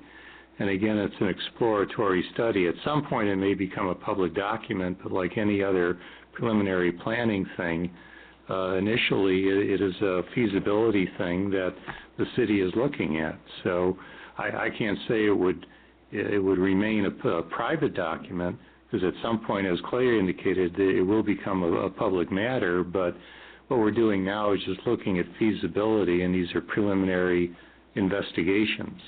It may not cost the city anything, but by the same token, it will have a bearing on what UPC may ultimately decide to do. It's just determining feasibility. So I'd have to say that at some point it will become a public document, but not while it's being prepared, or it's like an EIR where you have an administrative draft and it doesn't become a public document for review and comment until the draft EIR is released. I guess that's the closest analogy I would make to the process. So what's called in here the final report will then basically become a public document and presented at a public forum? Well, if it's presented at a public forum, yes, of course. Right. Anything that's in a public meeting will become a public document. Okay, now, for my reading of the agreement, that's not all that clear. Mm-hmm. So actually, I would agree. I guess I would refer to Mr. Swigden and see if he has any different understanding, but anything that comes before the council, unless we're talking about something in closed session, if it's in a public meeting, it's a public document, and members of the public. I mean, I think we all understand. Well, it's in process. Of course, it's it's not something that's released publicly yet. But once it's released as a final report, I assume there would be a presentation at a council meeting, and it would be a public document, right? Yeah. Yeah, of Okay. course. So I guess I want to ask Mr. Swig, is that correct? It's at your direction. Okay, it's our direction. So if we make clear in the agreement that that's what our intent is, then... Well, what we did not want, and UPC is paying for it, and I assume they would not want it either, is that there's going to be a process, as Mr. Swig has explained, about collecting information and analysis and preliminary report that is not yet released to the public. I don't know at this point to what degree there may be confidential information incorporated into that analysis. What we can say is that at some point, if there's a report that comes to the council for your review and approval, then just by coming to the council, it makes it a public document. Right, okay. But wouldn't it be that because it's a property matter or a negotiating matter, that would still keep it possibly to be in the closed session? It could, but keep in mind that the purpose of this report, while the city may be the party entering into the contract, is for UPC and whoever they are talking to as a potential hotel developer to make a decision as to whether a project of that kind is feasible, and if so, what type of project should be built. The city is not taking this task on itself. Unlike San Francisco, we are not going to be the developer. We are not going to make the decision of whether a hotel should or should not be built, and if so, of what kind and servicing what market. Those are all decisions that are going to rest solely and entirely with UPC and at their risk and at their expense. So in that sense, this study, well, it may be with the city so we can kind of keep tabs on it. It is really for the ultimate benefit or decision-making process through UPC and whoever they are talking to as a potential hotel developer. They'll come back to the city, and at some point this whole report may be on your agenda, but for right now, this is part of their decision-making process. We certainly have an interest because we want to see something out there that's destined to fail. So we want to keep tabs on what's going on just so we can kind of have some sense of what the feasibility is, because we have the same interest, not the same economic interest as UPC initially, but ultimately we want to make sure it's a success. So in that sense, yeah, we have a hand in this, but we don't have a wallet in it, put it that way. Yeah, that's a good analogy. Well, and this is maybe a slightly off analogy, but I think it's relatively close, is that we did this with UPC with regards to the study of solar capability out on the Baylands. We did it through a government agency as opposed to a private consultant, but it's a report that is a public document. It'll be ENR, EIR. I just want to say, that's the whole purpose of the city being involved in this, is to shed light on it and to have it out in the public purview for everyone to be able to see, proponents of a hotel, critics of it, so that we have a good airing of the options and somebody who can help guide us collectively in terms of what can really be done out there. So you'll get to see it, Tom. Okay. We'll guarantee it. Okay. After it's too late. So we got an answer for that. Okay, I don't know if you've seen a communication from Dana, but I'd like to add a couple things that the consultant should take into consideration. When was that? Do you know when that came? She sent it out today. About this 6 afternoon. o'clock. Oh, sorry, I didn't. She wants the consultant to consider toxins and land and capacity of the land, that he should know the BCDC requires undisturbed views and public access, also requires response to sea level rise, and there are 20 acres of waterfront public access. Now again, Sierra Point design guidelines haven't been approved, therefore the current guidelines in force have lower heights near the water, are limited to 700 rooms. Waterfront is open and drivable, and it requires recreation component. They should consider the impacts of buses and vehicles, condition of on and off ramps, the one-lane road, water availability and use, and impact on the pump station and other sewer infrastructure. In other words, how much of public expense will be involved. And finally, their proposal talks about the competition in hotels. Are they not in competition with themselves? Don't they have hotels planned for the Baylands? Thank you. Okay, thank you. Anyone else? Perhaps attorney's ready to answer this, because I think a lot of those things are more EIR. Yeah, let's keep in mind what this study is and what it is not. It is not an environmental study. It is not study of a development proposal. All of those features may come into play at some later point if, in fact, an application is filed for a project. But this study, as I understand Mr. Swig, is to determine whether there even should be a project. It is strictly a market analysis and a feasibility study as to whether a hotel is a viable use. If it's determined that it is and they decide to go forward, then when some proposal is submitted, we can get into issues of toxins, we can get into issues of building height, traffic, and all the rest. But those are all environmental studies that I don't think are even part of what Mr. Swig is looking at.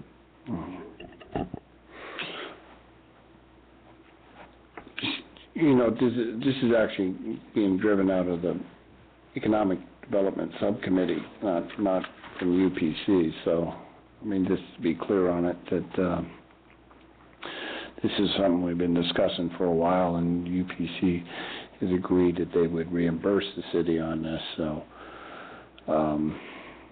and we did talk about, I guess, Tom, your point about the Baylands, about UPC being in competition. You know, we did discuss about whether to incorporate a study on the Baylands, and Rick, maybe you wanted to give your answer on that as far as what you told us, because we did ask that question, and remember about the Baylands. Yeah. So it was. Sure. Harkening Rick Swig again.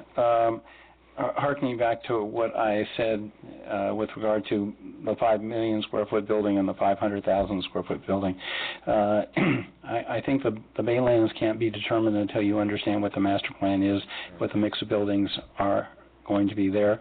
If they're going to be, again, commercial buildings which have processing of administrative paper, there's no demand whatsoever for a hotel.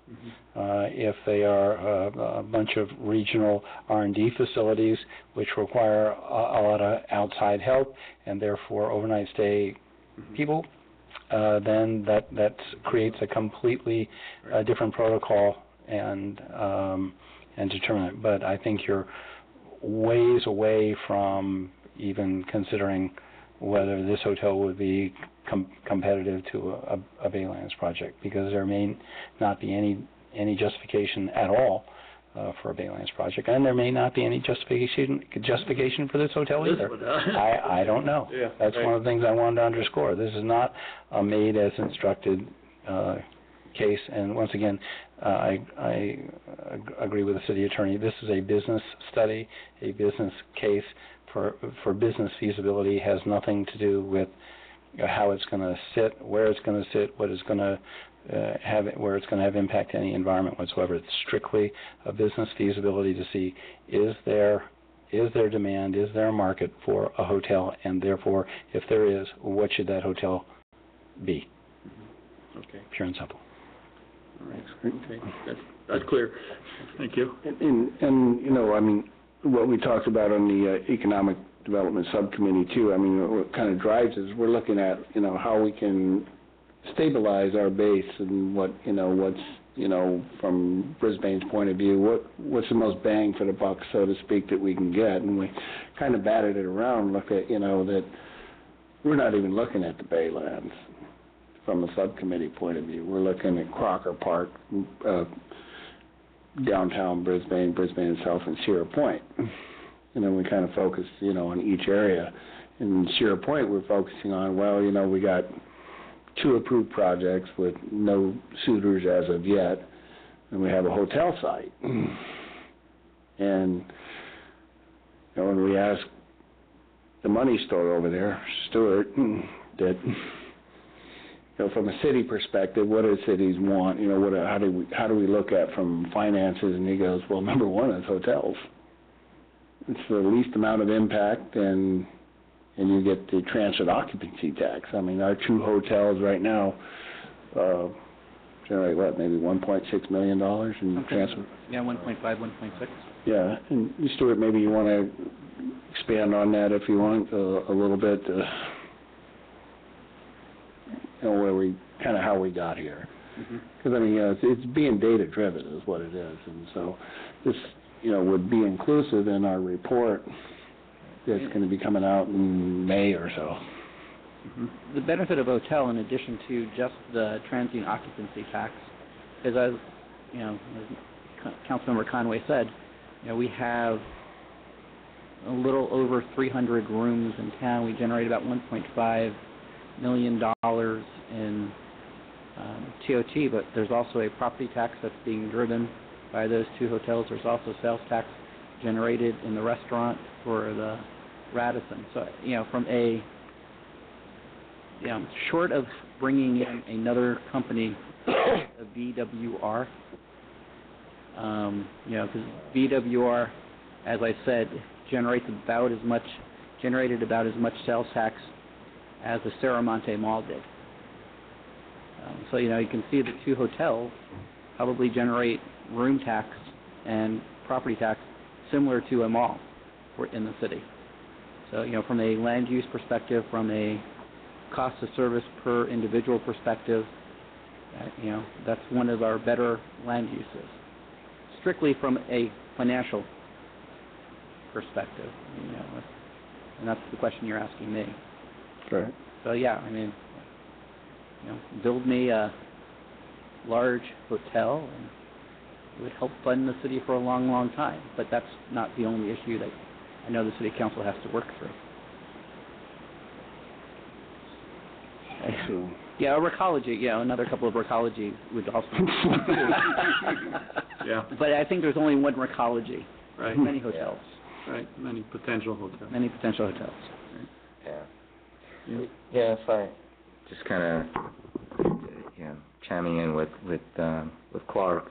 Yeah, this is coming from the Economic Development Subcommittee, and yeah, I'm looking at the areas that are already zoned for development, areas that you know, we can see something happening within the near future, and you know, we coming out of this subcommittee, we're looking at, you know, how do we become proactive? How do we become the drivers of the things that we want to see in our town? You know, and so we look at that site. It's zoned for hotel, and there seem to be, you know, with the way the market is going, an opportunity to perhaps have that. And so, but how do you know? You don't know until you do the feasibility study, and that's the next step. And fortunately, we have UPC, who's the landowner, who says, yes, okay, we think that should happen as well, and we will cover the cost of that. So the city is not out of pocket, but we have the agreement with UPC to have our hands on the wheel and steer that, you know, somewhat of the direction of that study. Of course, it's going to come from Mr. Swig, and we want it to be unbiased as possible. But I think there's, you know, I think there's a good opportunity for us to understand more about the assets that we have, and that will help us make better decisions in the long run. So, I mean, because some of the things that we're going to look at when we come out with our report, and that, you know, with the undeveloped property, that, you know, you get, you know, this is, you know, a good point of information that Mr. Swig already provided, was that if you get more corporate type headquarters out there, if those proposed developments, if they go and they, we kind of gear them towards more headquarter types that, that could really make a hotel work even more. But if all that property gets developed, that's not only going to benefit the city, it's going to benefit the school district. So there's a lot that we discuss about it too. Underlying taxing entities. Yeah, exactly. So. Yeah, for sure. Yeah, for sure. And, you're right about the those corporate headquarters. And we have the HPC site or HCP site, the biotech site, and that's geared for being a corporate headquarters. There's multiple buildings, one campus. But we don't have anyone who's willing to move into the site just yet. But perhaps you do the feasibility study at the hotel site, and maybe it comes out positive. Then that might also initiate greater interest in that property to be developed, because there's the potential of having a hotel that services them. It's just laying out the roadmap, and in as clear as clear a map as you can. Right now, we don't have that. Just like with the SharePoint design guidelines, we haven't finalized that, and that's another piece, I think, of the puzzle that needs to happen. And once we get all those pieces out there, so everybody can see what they are, then that's when opportunity, I think, can happen. And that HCP site doesn't have to be biotech either. If we get a technology company of one of those gaming industry companies that want to come in here, like You're right. You never know. Right? Yeah, you don't know. To have that type of use out there, but you're right. You get someone who wants to build it, and they're not in that industry. I think we're used as a pawn to help San Francisco drop their employee tax or something like that. Seemed to work, though. You're talking about Twitter? Yeah. Well, they weren't the only ones. Yeah, they weren't the only, but they were the most. Yeah. Yeah. Most. Terry, you wanted to weigh in? I have some real concerns on how this is, stated about internal use, no publication, no publicity, no disclosure, never to be shared, never to be, it really does say that. Yeah, no. It really does say that. That's why I read it too. So it's a secret report. It really is a secret internal report for our use. And when it really comes down to it, the person who is ultimately paying for it is UPC, and it becomes their secret report that we have access to. Because they're, ultimately whose property it is. And it would, I understand that we're looking to partner with them so that we're in on the information. And that would be the only reason that I would go along with even considering this. And certainly with the amount of disclosure limitations, there is no place here that it says, once it comes to the city council, it will be public. Right. It's actually just the opposite. It doesn't say that. It's just the opposite. What I think might be helpful is to have Mr. Swig come up and talk about this, because this is this is something you've given to the city, and it isn't the city then bringing it to the council to address those issues. And you write it a certain way because that's how you write these things, correct? So I think when we asked before, let me see if I heard you correctly, and you can tell me whether I was right or not. When I asked directly before about making the final report a public document, and your response was, it's up to the city. We give the direction if that's what we want. That's what you would agree to, right? Did I hear that correctly? Yes, and I would hope that you would seek the advice and counsel of UPC, since they're funding it. Of course. What happens here is that if a document like this becomes public, it's UPC paying for something that now their competitors or other interested developers can use for their own benefit. And so everybody should who's interested in building a hotel should send a thank you note to UPC for creating a public document that they paid for. So I think there is I don't think it's a malicious intent to keep anything secret. Right. I think in consideration of good business practices, that when somebody funds a study which will assist in making a decision about a private development, that they should be able to reserve the right to keep that information confidential. Yeah, I understand that. For strictly competitive reasons, nothing malicious. No, I understand that. So, I don't know, just my personal opinion, I think we need to think some more about this. I mean, I like the idea of the feasibility study. I think it's a really smart thing to do. The location is where the hotel was supposed to have been in the original plan way back in the 70s.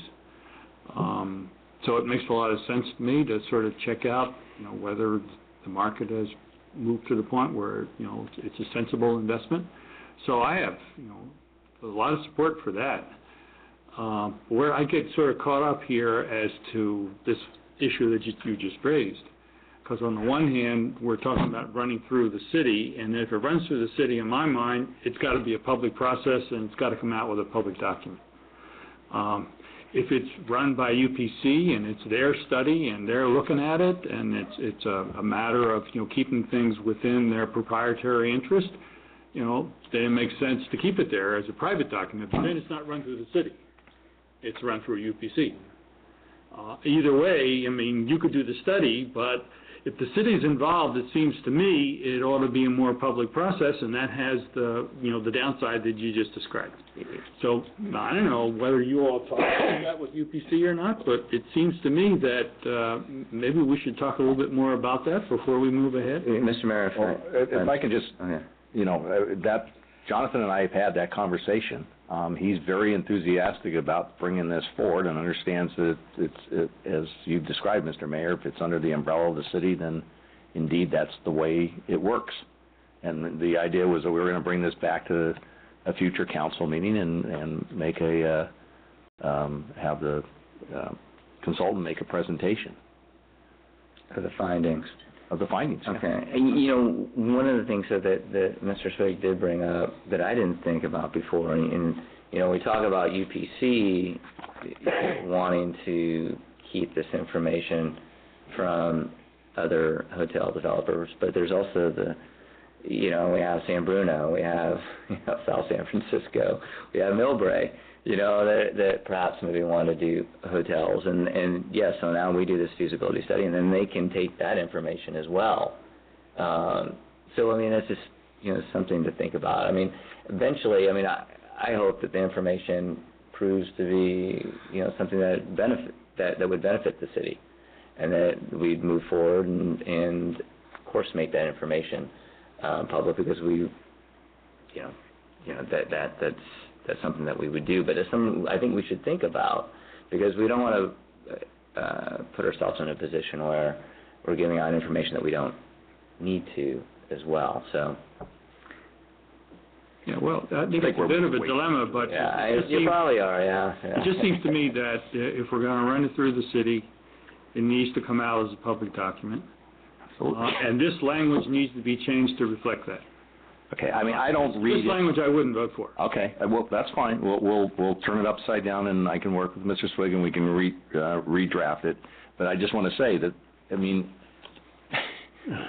of course it's a public document, and of course it's going to be, Mr. Mayor, just let me finish. Yeah, I hear you. Of course it's a public document, and of course it's going to be presented in a public manner and available for anybody to to look at. Otherwise, the city wouldn't have been involved with it, and that was the desire. Then the Let me language finish. needs to say that. Let me finish. Yeah. That was the desire of the Economic Development Subcommittee, and that's the reason it's here before you tonight. Sure. Not because we wanted to have something that was not a public document. I mean, that's absurd. I mean, my whole reaction is to the language itself. I understand. And I hear what you said, and I hear what the Economic Development Committee said, and it all makes perfect sense. Yeah. Except the language doesn't say that. I disagree with you, but we'll work with Mr. Swig. We can each have our own point of view, but it's pretty clear to me that it says it's private and it's not public, and that's wrong, in my opinion. Okay, and we'll work with the city attorney, and we'll come up with language that will be more clear in terms of being open and being brought forward in a public process. So that was always the intent. Okay. Well, I guess the question should be asked too of, given that this is brought up, if UPC wants to do the study.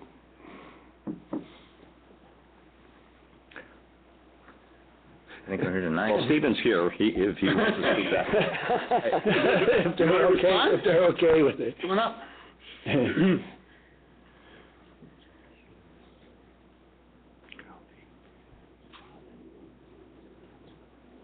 So I think the purpose of this study is really meant to be a third-party analysis of the feasibility of the hotel. And so to the extent that no proprietary information is required for this study, which I think is a possibility, Rick is a seasoned professional with a lot of industry data.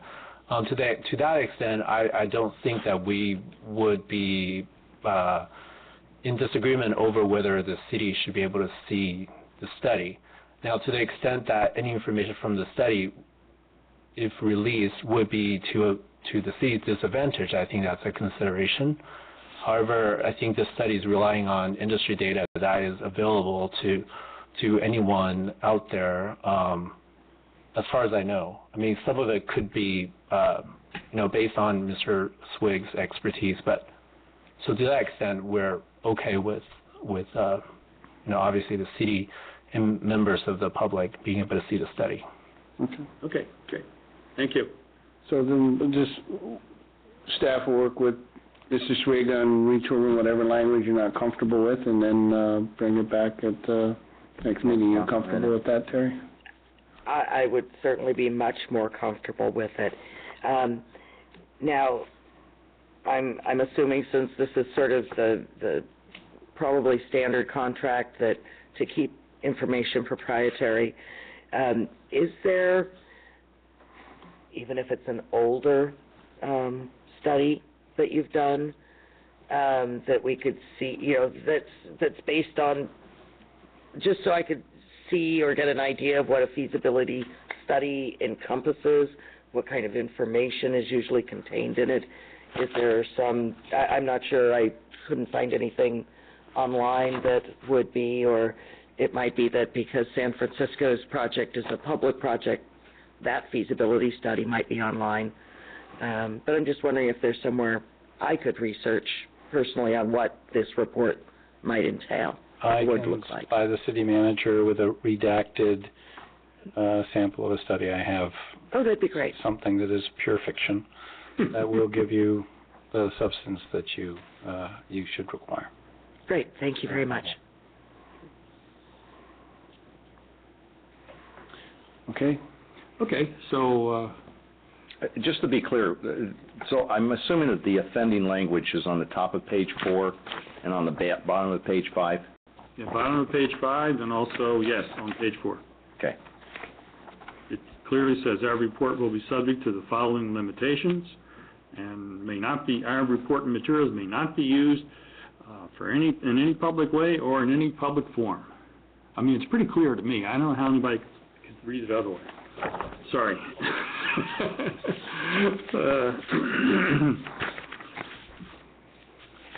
Okay, so we'll get it back with clarification on that issue.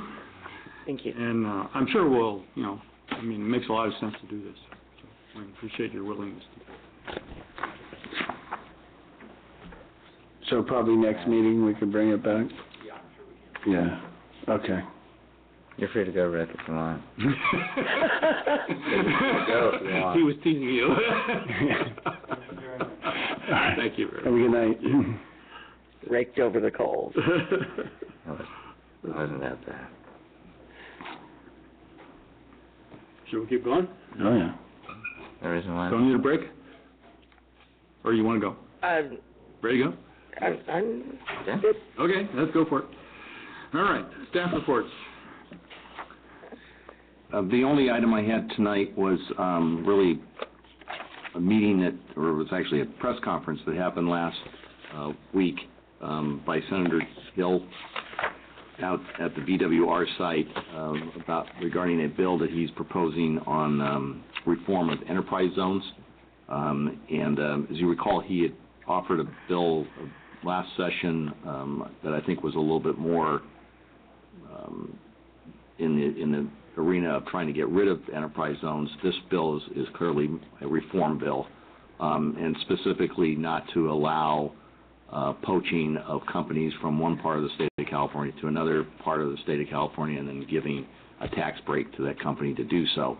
And also established a minimum salary of $16 an hour for companies to be able to be eligible for the enterprise zone.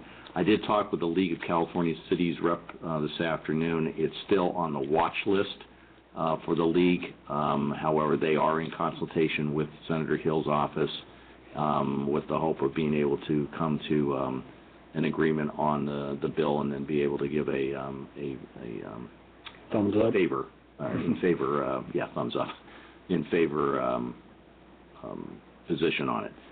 So that's kind of where that stands at the moment. I think the mayor and I did talk about potentially bringing this back to a council meeting, the bill for specific support by the Brisbane City Council, since we're wittingly or unwittingly the poster child for this particular piece of legislation. So we'll do that, but I think it probably would be good to see if the League and Senator Hill's office can work out their differences and see exactly what he's going to propose. Do we have a number yet? I don't believe so. My impression was it hadn't actually been introduced yet. Okay. But we'll find that out. It's given letters. It's SBVWR. Right. Right. Yeah, well, I would hope, personally, that we can support this, because in a way, it's our situation that's generated this bill, and it's not against enterprise zones. It's against some of the provisions of that law that produce bad public policy, such as the move of VWR, loss of good jobs and.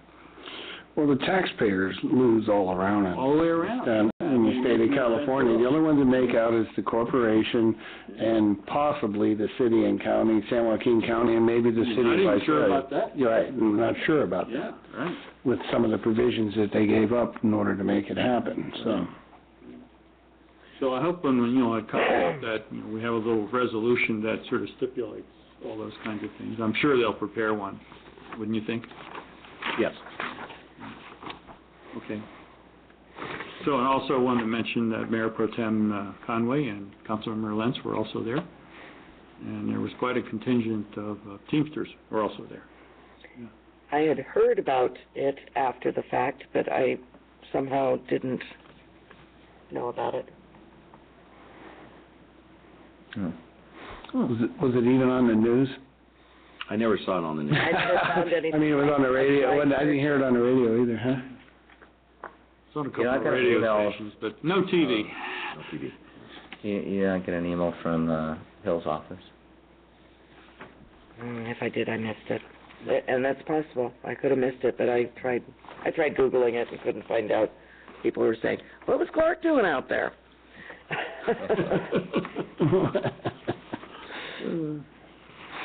I've been involved in this whole thing from the beginning. Actually, I was the mayor when we found out that VWR was leaving, and wrote them the first letter that I never got a response to. Still. So, and the conference that Jackie Spear had here, along with Bill Lockyer and Jerry Hill, and so I've kind of been involved in the whole process along the way. Someone asked me, thought it was a police action, and then And I said, a police action? It's like, no, I think it was more political than police. Yeah. Okay. Anything else, Clay? Nope. Okay. All right, Mayor, council matters? Any subcommittee reports before we get to communications? I think the last item before that was part of our committee. Well, yeah, of course, yeah, sure. Yeah. Well, you and I had a rules and procedure meeting. Right. We're still in process. Still in process, yeah, trying to work out, a proper format for all of our committees and commissions to be on the same page. And then you and I had a survey meeting with the company that we may use for the Bayland survey, and working out the details of how to craft a non-biased, extremely informative, fact-finding survey that we get from the community to help guide the council in our decision-making for the Baylands project. So, but we have been working with this, we've had a couple meetings now with this one firm, and they seem to be very knowledgeable and, really on their toes in regards to how these things go. So, yeah, I'm looking forward to bringing that, or we look forward to bringing that to all of you soon, I think. You think like in a couple of months, Clay? The kind of the breakdown for this survey, Yeah, I think what we'll probably end up doing is bring back some sort of kind of umbrella contract agreement with them that would outline kind of next steps and potential future steps. As we talked at the meeting, I think at one point in time we're kind of thinking, well, we'll have one contract and we'll understand completely exactly what we're going to be doing and stuff. And I think that's probably not realistic. I think it's probably going to go in stages. So, as I told them the other day, having been a consultant for a short time in my life, I realized that there's probably like a 2-meeting maximum that you go to until you start saying, hey, wait a minute, I need a contract to actually start doing this work. Yeah. So I think we've kind of had those 2 meetings with them, and I think it would be good to kind of get a kind of an umbrella agreement of what we're trying to do. And as you know, we're still kind of working through the options, and there's a variety of different options in terms of how we're going to move forward with this. But I would hope to be able to bring that back within, April, May. Yeah. Yeah, and just like with the Sustainability Committee, where we have Jeff Cyphers, who has been our aid with understanding One Planet Living, and UPC paying for his consulting work. Same thing with the survey. UPC will. That's you and Ray. And just outside of Brisbane, I had a heart meeting last week, and there's a big fundraising breakfast that's coming up. I think it's May 6th. I was supposed to bring invitations to all of you, so I think I have 5 of them. So it'll be free. I'll give it to Clay. I'll try and remember to bring it in beginning of this week. And it would be really nice if we could all attend. I know, of course, we have work, so... Oh, it's a weekday? It's a weekday, yeah. But if we can make it, it looks good for, our city in affordable housing. That we believe in it, that I want to see it through. And then I had my first meeting with Congestion Relief Alliance. I think that's what it is. It's part of CCAG. Maybe that isn't it, but it is... CMAC. CMAC, there you go. So, so it was, the first meeting I had, it was pretty, it was, like, dove right into the fire. It was, they're coming up with a proposal to give to MTC in a bag to, to look at, transportation issues in regards to housing and transit type housing, and being compatible with the SCS, the Sustainable Community Strategy. So like all that stuff is kind of so in order to fully understand it, I've set up a meeting with John Sawicki and not the director, who is Nancy Wong, but her assistant, to come to Brisbane and get a thorough understanding of where CMAQ would like to take their proposal in regards to transportation and housing and overall development. And so we have an understanding of what, how Brisbane fits into the overall picture, and are there advantages for that we can realize. And one would be like, MTC has, I think, about $1 million in funds that they're applying towards education, and we might be able to perhaps use some money for the Urban Land Institute study. Now, that money is for PDAs, and of course, PDA. Plan development. Priority development. Areas, and of course the big Crocker Park isn't. And I don't know if that's if we can make that connection, but that's something we can look at. So, yeah. So that's it. So, is this the subcommittee of CCAG? Is that what CMAQ, that's right. Yeah. It's a subcommittee of That's what he's talking about. Right, Yeah. okay. Yeah. And so are you I'm trying to remember now, are you the alternate to CCAG? No, he's a CMAQ. He's on the CMAQ. This Yeah, is a separate appointment? So the chair of... How'd you get on there? Yeah, so the chair of CCAG sent out an email asking if anybody wanted to sign up for some of these subcommittees, one of which was CMAQ. There was another one, I forgot what it was. Okay. And so I was the only one who said I'll do this. Okay. So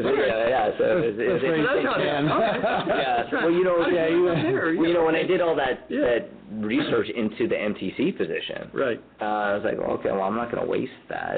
It was just okay. I'll good check initiative. it out. Yeah. I was trying to figure out how you got there, but that's good. Actually, I approved it. Oh, you did? It probably came to the CCAG. Yeah, right? exactly. Of course, yeah. And speaking of CCAG, I didn't make it to the last meeting, and Terry was graciously able to fill in on short notice, very short notice, and I'm sure it was pretty eye-opening for her. It was interesting to see the interactions of the group, and, of course, not being prepared, having not read the agenda until, briefly looking at the 136 pages that I got half an hour before the meeting. So it was very interesting to see the dynamics and see how it works, and I couldn't give you too much more of a report than that.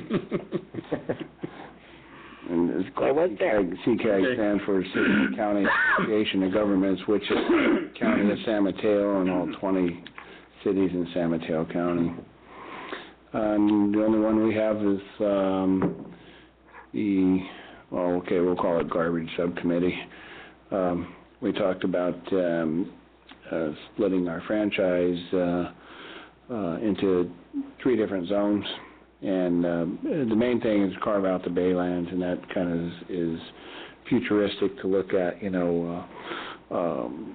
formulating how a collection would be done out there at the Baylands with the sustainability plan, that have truckless collection for a fully sustainable project. So it's futuristic, but we talked about doing franchise zones for collection. So, and that probably will be coming for the council, sometime, April, May. We're in April. We're in April. Yeah. April 1st. This is not an April Fool's joke, no. And that's the only one, I think, Ray, we had in Cliff. So. Truckless collections, that's like the old garbage chute where you just drop it down and it goes somewhere. Mm-hmm. And Terry, you and I had a subcommittee meeting in regards to the ordinance on condominiums, condo conversions. This is the one that came to us back in November. A long time ago. November, right. Yeah. Right. So that's going to come back to us one more time, I think, and then bring it forward to the council. So there's a bunch of questions and clarity we need to get on that. Okay. Hey, we've been busy. Okay. Mr. Mayor, I forgot, I had the commander has got an update item that I wanted him to give to you tonight. Oh, okay, fine. Got the Commander Meisner. Gun buyback. Too many things going on, huh? Exactly. Thank you, Mayor and council members. Just wanted to give you an update. Jackie Spears is promoting another gun buyback. It's scheduled for April 13th from 9 a.m. to 12 noon at 1050 Mission Road in South San Francisco. That's the Northern Court facility there. It'll be from 9 to noon or until the funds run out.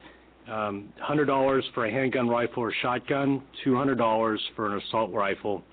And the thing that they found is there's too many people coming from outside the area to take advantage of these gun buyback programs. So people that would like to turn in their guns must show an ID to prove that they're from one of the agencies or the cities in the northern San Mateo County.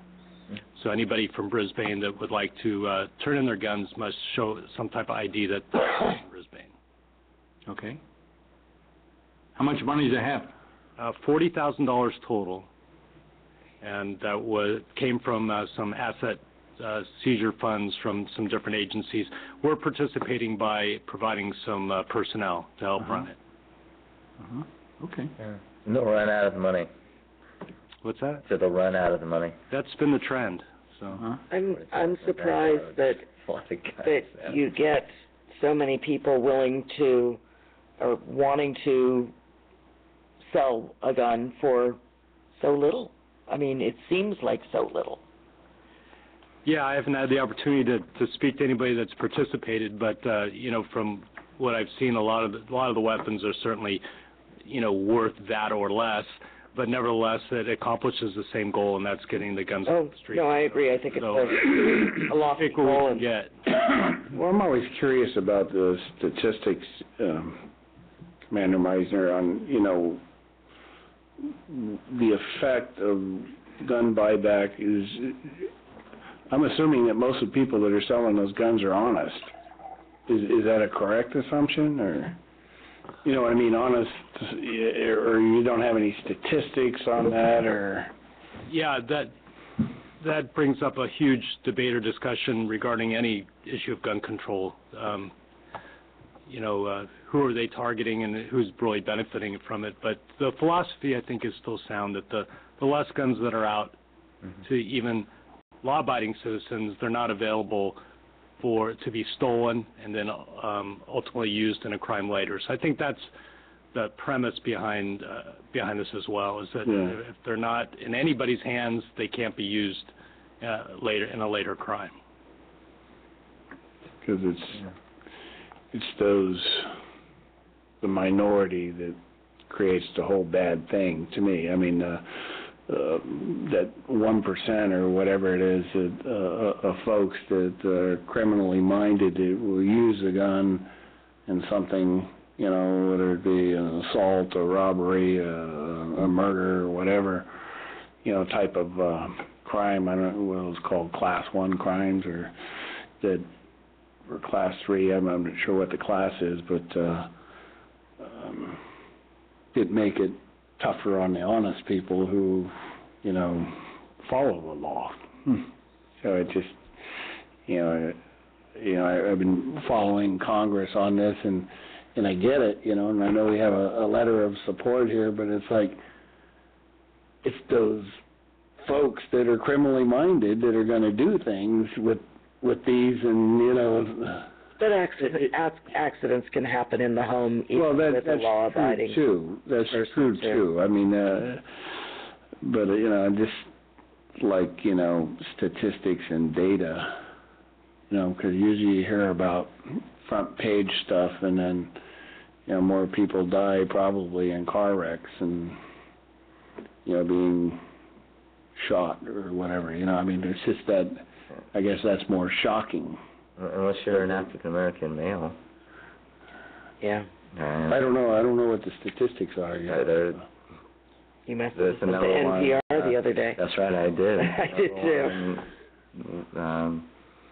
Reason for death amongst African-American males, you know, in that... Young men. Yeah. Homicide. Anyway, this sounds like a good program, and I assume we're going to advertise it as much as we can. Okay. That was put out today on the website, so. Okay, great. All right. Anything else? That should do it. All right. Thank you. Thank you. Okay, now we have a bunch of communications that we've been trying to get on the agenda for a couple of times, and it looks like we might make it tonight. So, the first is a letter from Senator Padilla regarding his proposal for a statewide early warning earthquake system. Seeking our support, I guess. I'd support it if it doesn't turn into a high-speed rail. You know, exactly what does that mean? All right, yeah. You need to explain that. Okay. Or like unfunded mandate, right? Yeah. When high-speed rail came out, everybody said, yeah, electric train, San Francisco to L.A. But when you start getting into the nuts and bolts of how it actually works, it turned into a big boondoggle. I'm on 2 subcommittees, you know, with this boondoggle. You know what I mean? That's what it created. And so I'm saying from early support system, early warning system was, yeah, that'd be great, but, you know, what are the details of it? You know what I mean? We can support stuff in theory, but when it comes down to practicality, you know, it might be something just really weird and expensive, and you're spending all this money on something that may not even work. So, you know, in theory, yeah, I support it as long as it doesn't turn into the high-speed rail thing. So that explains. You want to add that as a whereas? Because we have a resolution. Yeah. That's a question I have for the city attorney, you know. Can we support this without going through the whole shebang of the resolution? There is a resolution. Yeah, oh, yeah, there's a sample resolution. Yeah. Just information that I did receive information today that the league has this on a watch list. Because of what? Well, the same reason that Clark just brought up. Pardon me? Probably the same reason why Clark, you know, the Clark just brought up. I can read you these comments. While there is unquestionably a need for such a system, it would entail significant costs. Senator Padilla's office estimates that the system will cost $80 million to build and $15 million annually to maintain. Currently, the bill has no funding mechanism, which I think it acknowledges, although his office is exploring the possibility of partial subsidies from the telecommunications industry and the California Public Utilities Commission.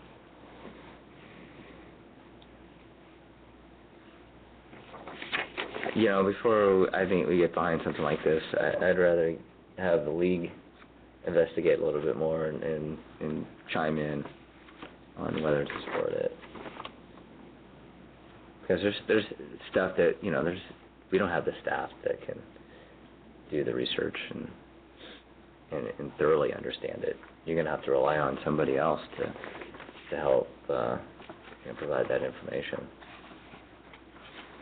Well, it depends on what depth you want to go to support that concept level legislation.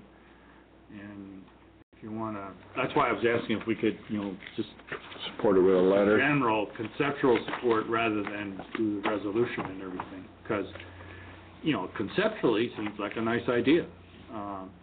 But of course, as you point out, there's no clear indication of how much it'll cost and how it's all going to be done and so forth. But the idea of early work week one seems like a good idea. And even if it's going to work. It's a concept. Because it's really... But, devil's in the details, right? Mm-hmm. But we don't have to support the details at this point because there really aren't any. So, anyway, whatever you want to do. I would say send a letter and support the concept, but, line that out, that we need to understand it more, and is the technology really in place, to have a viable, effective system?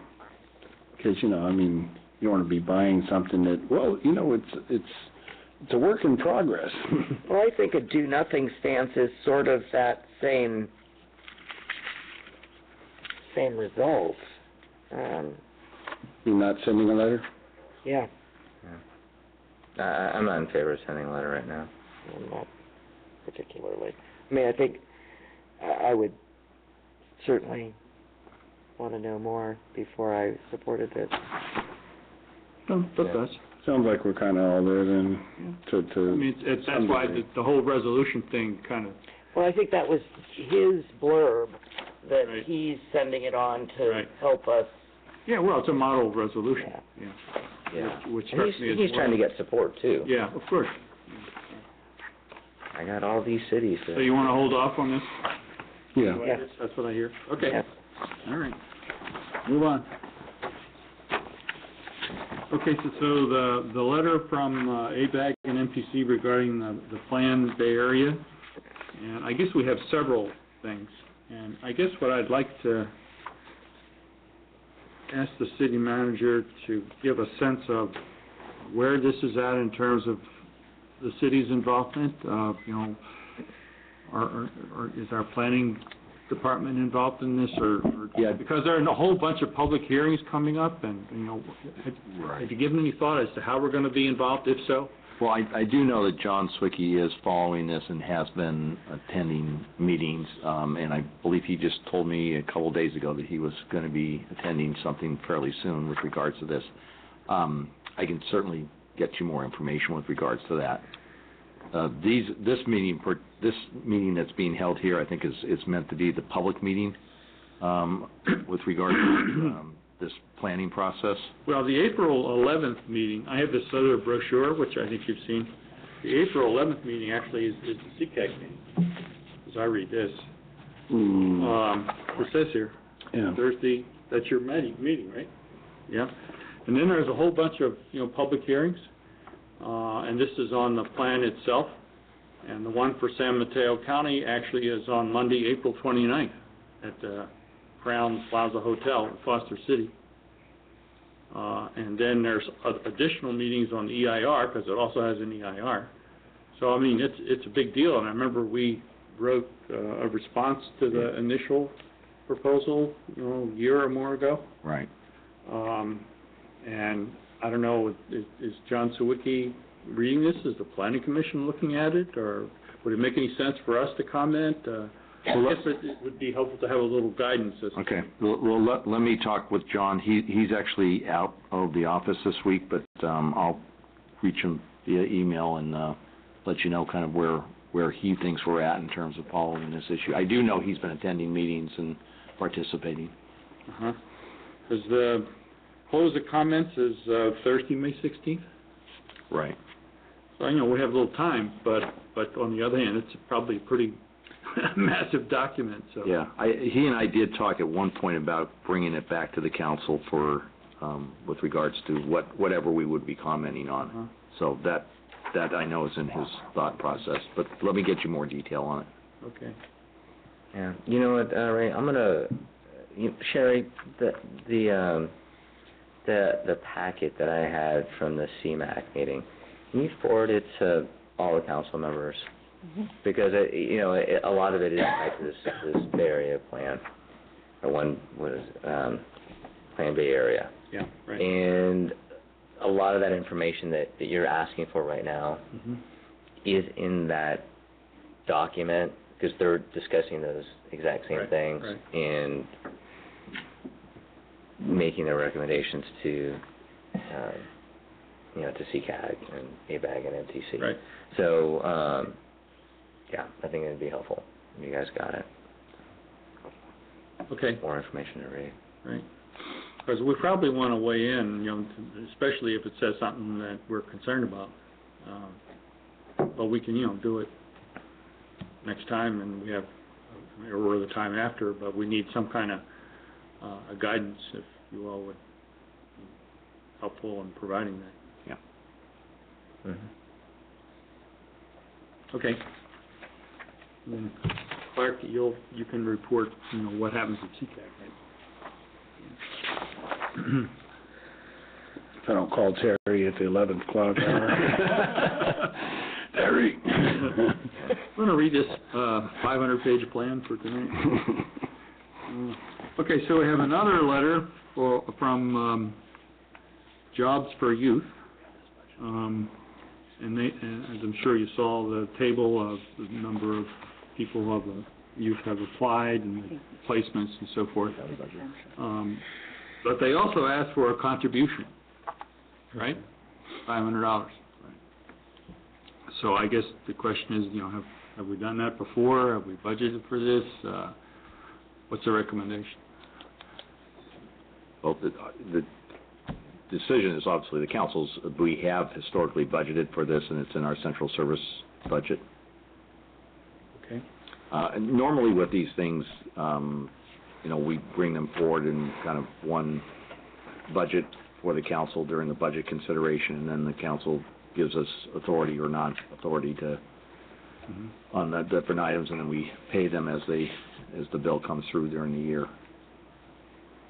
So is this one already in the budget? I believe so, yeah. So we don't have to really respond if it's already there, it's already programmed, so to speak? Correct. Let's assume that that's the case, and if it's not, I'll let you know. Okay. But I believe I know historically we have. Last year we went through, and as you recall, we took out quite a few things. Right. I don't believe we took this out, though. Right. That's why I was inquiring, because I couldn't remember, really.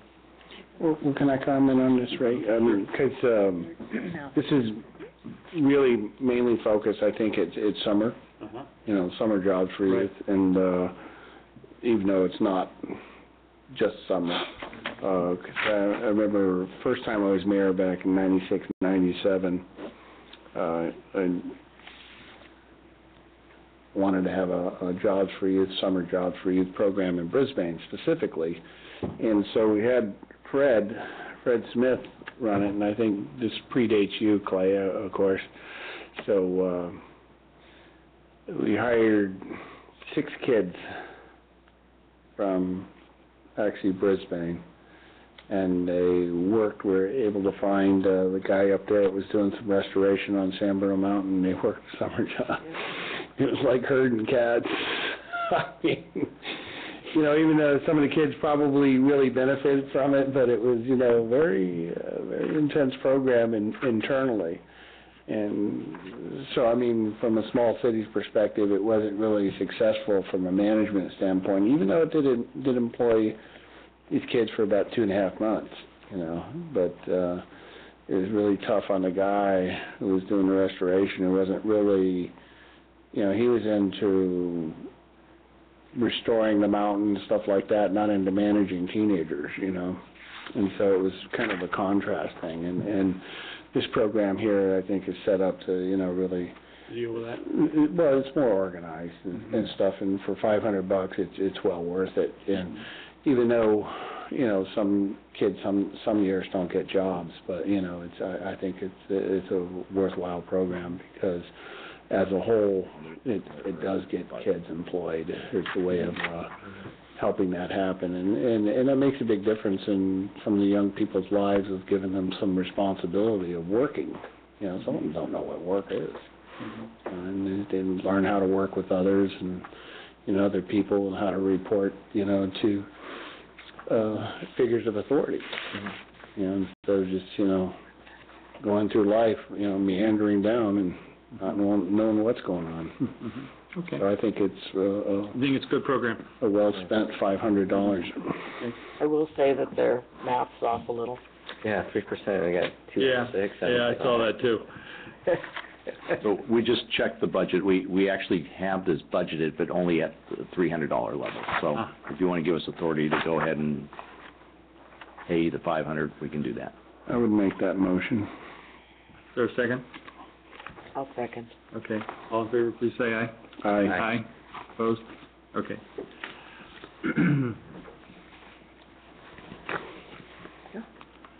And they're having a fundraising breakfast.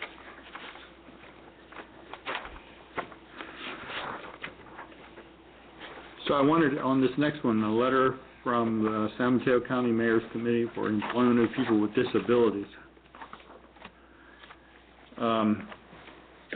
I guess I wanted to know what kind of involvement there is a person assigned to Brisbane, and I'm just wondering what kind of involvement we have. They don't seem to be asking for any money. Maybe they already have a source of funding, or do we have any participation in this program, or is it this letter? Yeah, this one.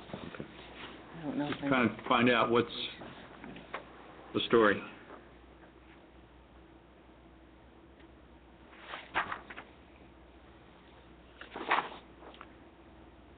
Are you asking what interaction we've had with them? Mm-hmm. Yeah. Okay. I'm going to have to check it out. I don't. You know this Ray Pitzinger? He's the Brisbane rep, says here. Name sounds familiar. I can't. Center for Independent Living. Yeah. It's possible that somebody in recreation staff may be involved. I don't know. We'll have to check it out, Mr. Mayor. Uh-huh. Because, you know, it seems as if the letter itself actually comes from a federal program, well, a person who works for a federal program. Why don't we get a hold of Ray and have him come do a presentation and enlighten us? Yeah. But I'm just kind of curious. Okay, so there's all these members over here, the California Department of Rehabilitation. Oh, here it is. Employment Development Department, San Mateo Disabilities. You know, I'm just curious as to, so are we connected in any way?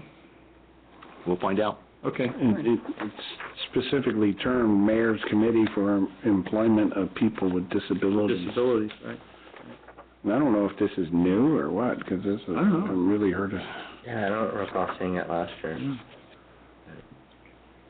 Okay, so you check it out and see whether we have any involvement or not, or whether there's something going on that could help, you know, people in town. Yeah. I don't know. Yeah. Okay. All right. So the next communication is actually from Dan Dilworth, and she asked a question which she thought was one worth discussing. And she was concerned about the enforcement of conditions and development agreements, and seemed to be dubious about the way in which they were enforced on the Northeast Ridge, and she asked, so what about the conditions for development agreements in the Baylands? How are they enforced, and what's the history and what's the legal dimensions of that? So I know I asked the city manager if somebody would be prepared to talk about that, so I know that's going to happen. Sounds like all legal questions. Well, for starters, I'm not sure I understand the question. If you're saying, well, if we impose a condition, do we enforce it? I would say, you know, the answer is yes, we attempt to enforce it. I mean, one of the examples given in the letter is a reference to some stuff in the Northeast Ridge, for example, preservation of frogs. Well, that was never a condition to begin with. So I think to begin with, we need to be clear on, you know, what we're talking about. What the city does is it grants an approval subject to conditions. We then have the authority to enforce those conditions during construction, and then if they relate afterwards, we usually incorporate them in CCNRs.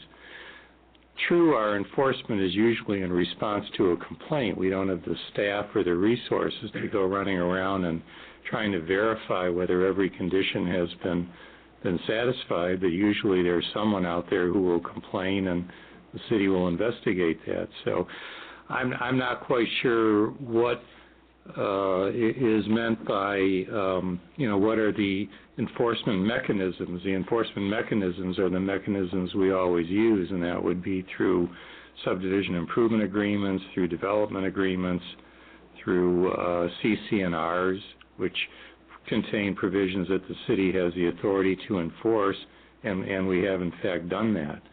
Now, maybe not in all areas that the writer of this letter, had in mind, I don't know, but I do dispute the cited, supposed violations. I don't think those are violations to begin with.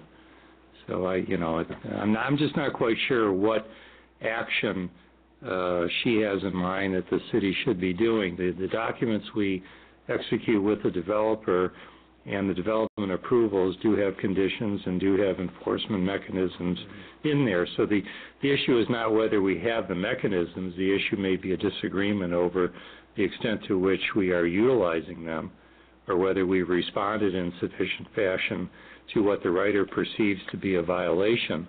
And the city may or may not agree with that, I don't know, but I think each case has to be looked at its own merits, and an evaluation made as to whether there's some particular item that needs to be enforced.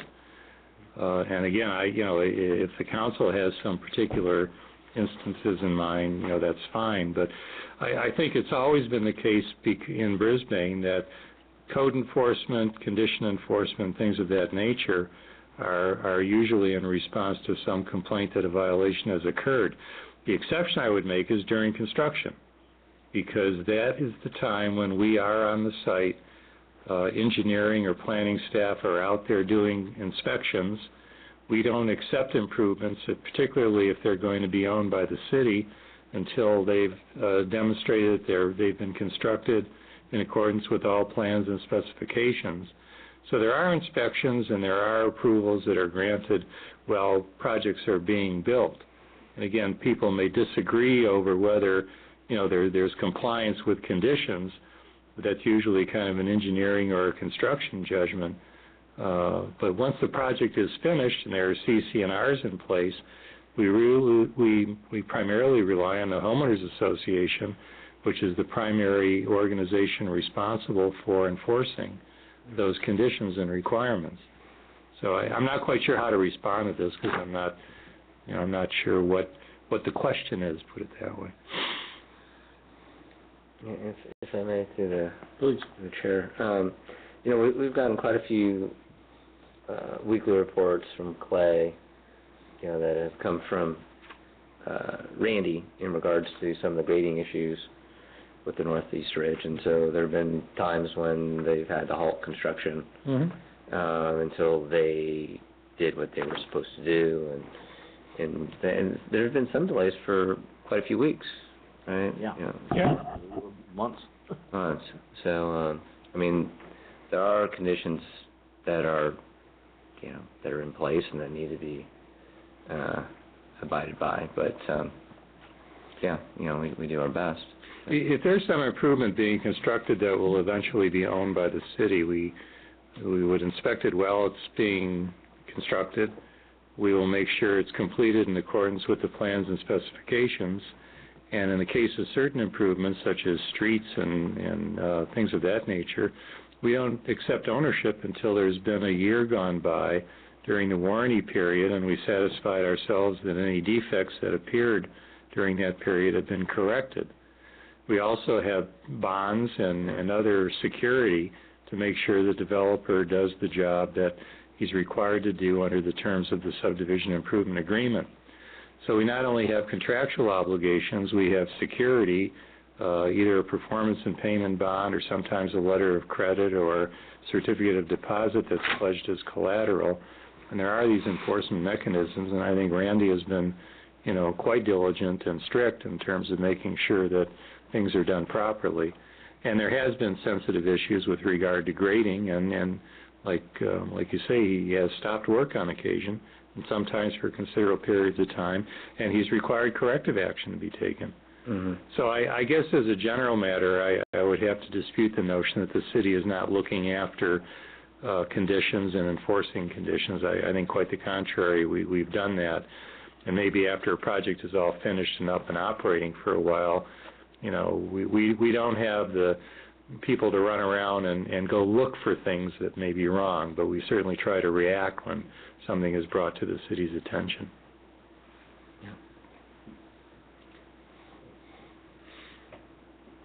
Okay. I think in response to this, I think that when we had the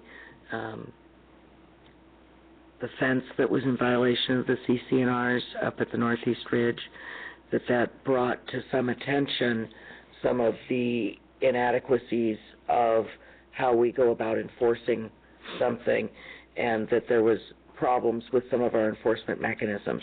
I think we did make some changes to our legal codes on how we could enforce those to a certain degree, and so some of those types of issues, and not specifically that one, I think are some of the things that, and I wouldn't want to speak for Dana, is that she was mentioning in this. No, I would agree, and the problem there was actually of a different nature. We ultimately did succeed in getting that corrected. The problem was that on that particular set of CC&Rs, there were certain provisions that the city had the express right to enforce. That was not one of them. So we actually got that corrected without having a very clear legal authority to enforce it, and we were using other devices to get that property owner to modify things. If it was a condition that was expressly delegating to the city the authority to enforce, we probably would have had, stronger legal grounds to proceed. However, we did bring a lot of pressure on the homeowners association to try to get that property owner to correct it, and ultimately they did remove it. But there were other complications involved. But in general, we've tried to buttress the enforcement tools. And we did adopt a code amendment that said the violation of any condition of approval constitutes a violation of the Muni Code. And the idea with that was to give us the right to issue a citation to someone who violated a condition of approval. So I think on the whole, we're in a much stronger position to enforce those kinds of conditions. And I think that was what I took from Dana's letter, was that conditions that are implied or are set up to be what is expected is somehow able to be enforced. I know that the frog habitat, and I've heard it from many people, and the problem was that the waterways, the runoff collection system that they have there that they said was going to benefit the wetlands and the frogs, get power washed every couple weeks because that's how you keep them neat and tidy instead of letting them be habitats. So I can see where her concerns need to be addressed on how we can make sure that things that are expected are written in so that we get what we want from a developer's agreement or from a project and are able to enforce that happens. I see erosion on the hillsides that I don't think's right. And I know when we give a grading plan and we give an approval, we expect that we're not going to see erosion happening on the slopes. When it does, it gives credence to the comment that we're not doing enough to make sure it's done right or make sure that we have enforceability after the fact for those kind of things. So I'm glad that we've got a watchdog in the community that's looking at these things and saying, wait a minute, you didn't do this right, let's do the next thing right. And I think it's really important to have that. It keeps us all honest, it keeps us all on our toes, and it's something that I think as part of the community I want to make sure happens. So.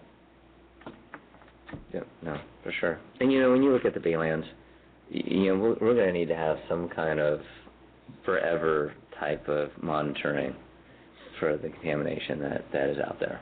That'll be that has to be part of whatever development agreement that we have in place or conditions of approval. And enforcement, because talking in the BBCAG meetings with the State Department of Toxic Controls people, if they see a rise in contaminants coming out or they measure contaminants, they can't necessarily order an evacuation of a existing lived-in residence unit, because that's not in their authority. So there are things that we need to make sure that there are controls and that can be monitored and are actionable. That if we see something happen, that there's a way that we write into the agreement that we do have an action available to us. So I'm kind of not sure how we got there to this, but yeah. I mean, it was a stretch. Your imagination. Well, no, in the letter it just asked, will the Bayland specific plan be rewritten to reflect all the new changes? And I think she's asking in regard, will UPC's specific plan be rewritten? I mean, No, not the plans. The conditions of the development agreement, I think, is what's being referred to. I think she's looking at, the